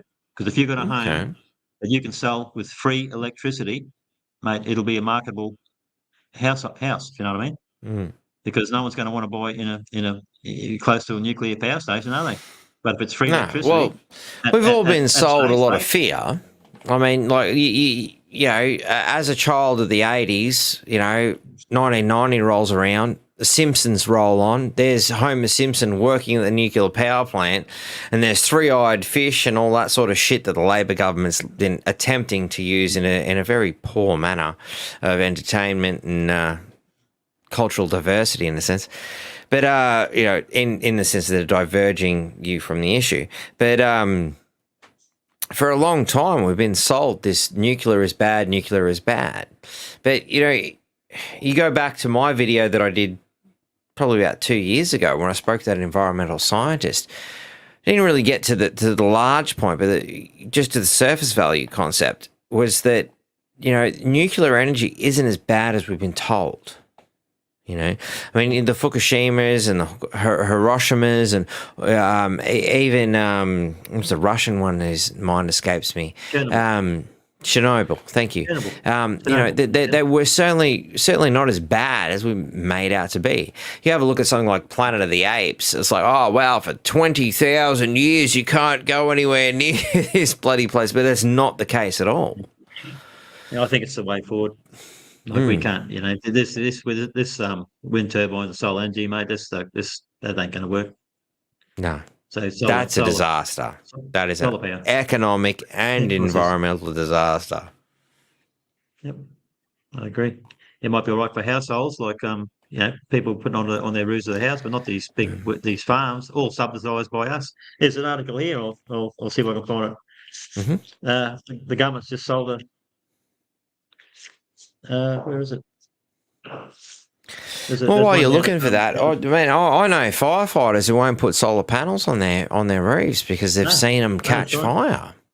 I mean, as we just brought up, the guy's EV bloody scooter caught fire, burnt their whole fucking house down. That was just a scooter. It's truth. They want me to bloody put these batteries on my house. Oh, cool. I'll charge off my solar panels, which are likely to set the roof on fire, into the batteries, which are likely to set the whole house on fire. So I could charge my car, which is also likely to have a problem and set the whole house on fire. Wonderful.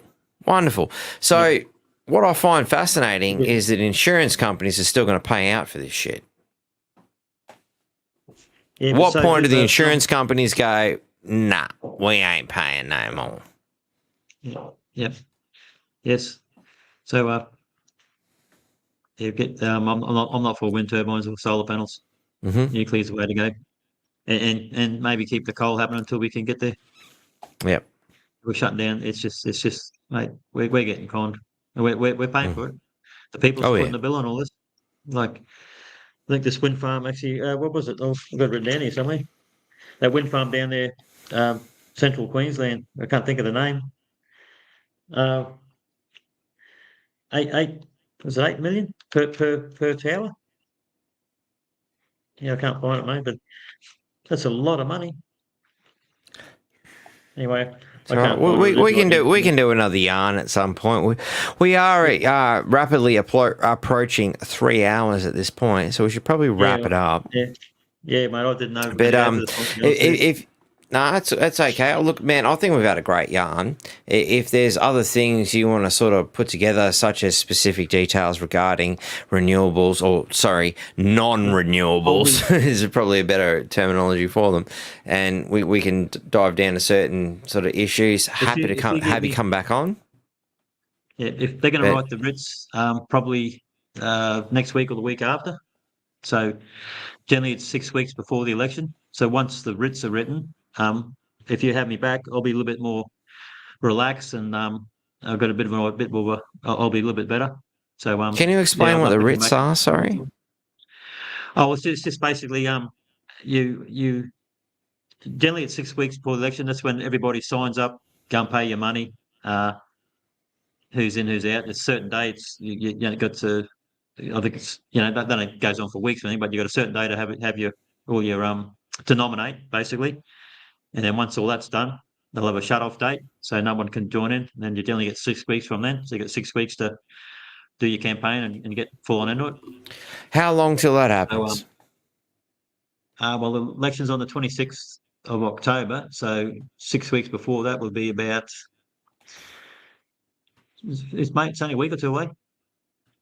Someone else might know a bit more than that, but it's not very far away. I think it'll be. Not Tuesday fortnight, I'm guessing. So yeah, basically by the 13th, Friday the 13th. Have a look at that. Friday the 13th. Can't make this shit up. Friday the 13th would be the cut-off date, if I've calculated that correctly after a couple of tinnies, of September, which is 2 weeks from now. Is the cutoff date for anybody who would like to throw their hat in the ring, step up, fight the good fight, stand against the two major parties and the horrific excuse for party Greens, There's two independents going for Thuringowa. Myself, I think it's Natasha Lane. I think I got her name correct, which is a good thing. I don't know if there's any going for Townsville and Mundingburra. So if anybody's even got half an eye, thinking about it, come and talk to me. I'll talk you into it. It's not that big a deal. I can help you anywhere. I'll help you. But anybody wants to have a go for them other two seats, mate, I'll be more than happy to help where I can. And likewise, can't help financially, but I can. And yourself, like you can get them on and give them a grab, and that's for sure. People aren't going to vote for Labor, so it's And, Labor's dead. They're dead. Half of them won't vote for the LNP, so you got a bit of a chance, and it's good experience if you're young enough. you need 40-year-olds. You know what I mean? If I was 41, I could go around again a couple of times, but I'm just too old. So you really want some 40-year-olds. 50's all right, but ideally you don't want 61-year-olds like me. But someone's got to do it, so it's me. Yeah. Well, Right, I can't help but just like really emphasize that point. It's like, well, no one else is going to do it. May as well be me. The same reason I do this podcast, man. You know what? I don't really want to do this. I'd much rather be playing video games, playing some music with my children. The amount of things I would rather do than this podcast is quite an extensive list.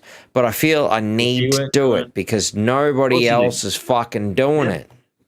Keep doing it, and you can work. You can. It'll get bigger and bigger. Just keep doing what you're doing. I think you're doing it right. Thanks heaps, man, and likewise. Keep on the politics, but don't ever get away from the politics. Like every election, mate, get in there and get them. Fuck yeah. Get them on your show. It's one of the big things. I remember talking to the dickhead reporters and just going, why don't you get the independents? Why don't you get the small parties? And they just come up with bullshit excuses. Oh, it's just a bit hard. Or, they're not available when we are available, because they have other jobs and they have other things, It's just such a chore for them to do their fucking job. And that's what really motivated me. I really want to thank every other useless fuckwit reporter for being the most pathetic excuse for their fucking career and inspiring me to do this. Because the only reason I'm doing it is because you're so fucking shit at your job. Fuckwits like Cameron Bates, for example, who decided that an Indigenous fella was Troy Thompson. What a shit reporter. And the fucking couch potato fucking moron from 10 News, who even took the time to use a pitch shifter and change a guy's voice and then compared, their shit version. I ran an AI. And he uses a pitch shifter and then compares it to Troy Thompson's voice. It sounds nothing like it. He goes, look, I proved it. I'm like, oh, my God, you're a fucking moron. Seriously, if you're still watching the mainstream media after this, a horrific fucking excuse for journalism, fuck, you deserve the slavery you're going to get. But a lot of these journalists now are all young. The old ones aren't there. I don't know what happened to them. They got put out, sacked. I don't know what happened to them. They're all young. They're all, they wanted to be paid. But they're young and they're inexperienced. They're just, even the camera operators, even us camera operators, they didn't want to pay us. They want some underpaid, absolute fucking moron ready to do the will of the hierarchy. They don't want anybody thinks. They want cheap little lackeys willing to do the bloody job. Mainstream media is dead. They are flogging a dead horse. They just don't realise it. They're fucking zombies. I think it's the best way to describe the mainstream media, in my opinion. Fucking zombies. They're already dead. They don't know it. Yep. So keep doing what you're doing, mate. And I hope there's more people like you out there. Sort of, I don't know. Like I'm not right up on this bloody social media stuff, but that's where it's got to be. So it's all good, my friend. Thank you very much. Give all the small parties and all the independents a go. Just get them on there and just, mate, let them speak. I'm sure there's plenty of them out there speak better than me, but just give them a go. It's all good. But definitely give me a go, mate. I want to come back on after the Brits, and I will come and see you before then because I've got a couple of other things happening I want to talk to you about. Happy to have you anytime and happy to help you wherever I can, my friend, because at the end of the day, it's all about people like yourself and smaller parties, I think, and I've always thought, for as long as I, really comprehended things as a teenager, that this is the way things need to go. You can't keep voting Liberal Labor and expect a fucking change. It's never changed. It won't fucking change. Time to wake the fuck up. And, and look, once upon a time, I thought the Greens were a good idea. They gave a shit about the environment. But somewhere along the line, they stopped caring about the environment and started fucking the environment. And that's really disturbing. How quickly and easily that party was hijacked is really disturbing. And it blows my mind that anybody could support them. I think we've gone on long enough, mate. But on a final note to all your viewers out there, and they've got to get out and educate the rest of the people. All we have to do is stop voting for these two big parties, and that's how we'll win. But no matter who it is, no Exactly. matter me, anybody else, just stop voting them in. They'll get the message, mate, and they'll start to wake up a bit, you know. That's it. And I think this election might be the one to do it. Look, like you said, mate, the Territory is a prime example, mate. They just give them a good awakening. Just give them. Bloody oath. They're still going to be in power, the two of them, but let's give them a good shake up. Just stop voting them in. Let them know we're not happy. That's it. And every election, their numbers. So let's do And that. that's good. Anyway, Keep spreading the word. And thank you very much, Steve, for coming on and sharing your no truth, worries, mate. It was an experience, mate. So thanks for give me a go, mate. All Thanks good, to all mate. your viewers. Have a Anytime. good night. All your viewers, mate. I hope I impressed you in some way. But anyway, thanks very much. No worries, man. I'll tuck Good you night. backstage. We'll have you on in a minute and I'll wind this show up. Okay. Thanks heaps for coming on, mate. No worries, mate. Thank you. All right, ladies and gentlemen. I hope you've enjoyed this evening's presentation. I won't be doing a Sunday. I did think about it, but you know what? It's Father's Day. Should have a little bit of time with the kids and the family and whatnot. Look, you know, love you people all so much, and I didn't really emphasize it the other day. You know, when I had a really generous donation given to me, I really want to thank that person in particular. What I didn't emphasize was that $8.32. If you don't know what that means, then there's something wrong with you. But I know who fucking sent that. He knows. And yeah, I didn't emphasize it at the time. I really wanted to say thank you. You're an absolute champion. Look, you know, if you want to help this independent media continue, be a part of it. Shoot me a text or email, excuse me. Been a long day. NQ Freedom Network at protonmail.com. Drop me a line if you've got anything you want to talk about. You want to blow a whistle on something. Hey, you want to tell us what they're really up to. Shh.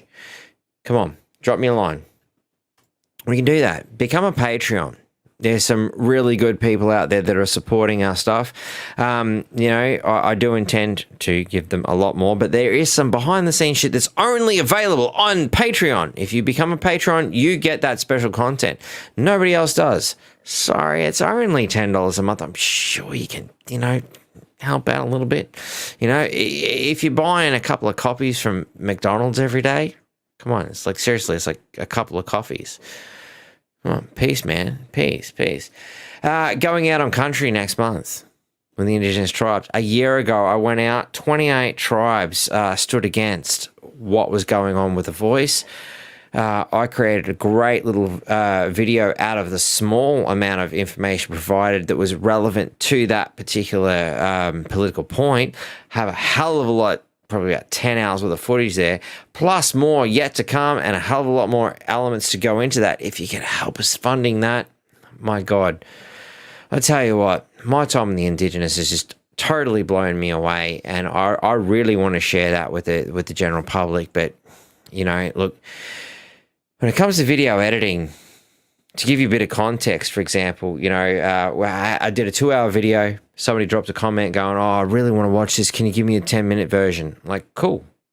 It took me 2 hours to record that. I did it live, 2 hours. That's what makes it really efficient. Then I got to download it. Then I'm going to load it in the software. Then I got to watch it. Then I got to start chopping out bits and pieces, edit this, chop this, edit it up. It's probably a good a day, maybe 2 days to take a 2-hour interview that I just did nice and live, nice and easy, and then dump it down, edit it up, and make a 10-minute video to make your life easy. That's a whole day, maybe 2 days to give you a 10-minute easy video. It's not going to happen until there's some funding. That needs to come from you, the people, because, Struth, do you want me to get funded by big business and then end up compromised? That's your call. You know I won't get compromised. You know I won't sell that. So I need you. I need you, the people. I really, really need the people to help me out. It's the only way this is going to continue. Otherwise, I have to do it the way it is. I'd like to make it a lot better. At the end of the day, Hey, man, I got 5 kids to feed. Take him to the dentist. so hope you enjoyed this. I'll talk to you guys soon.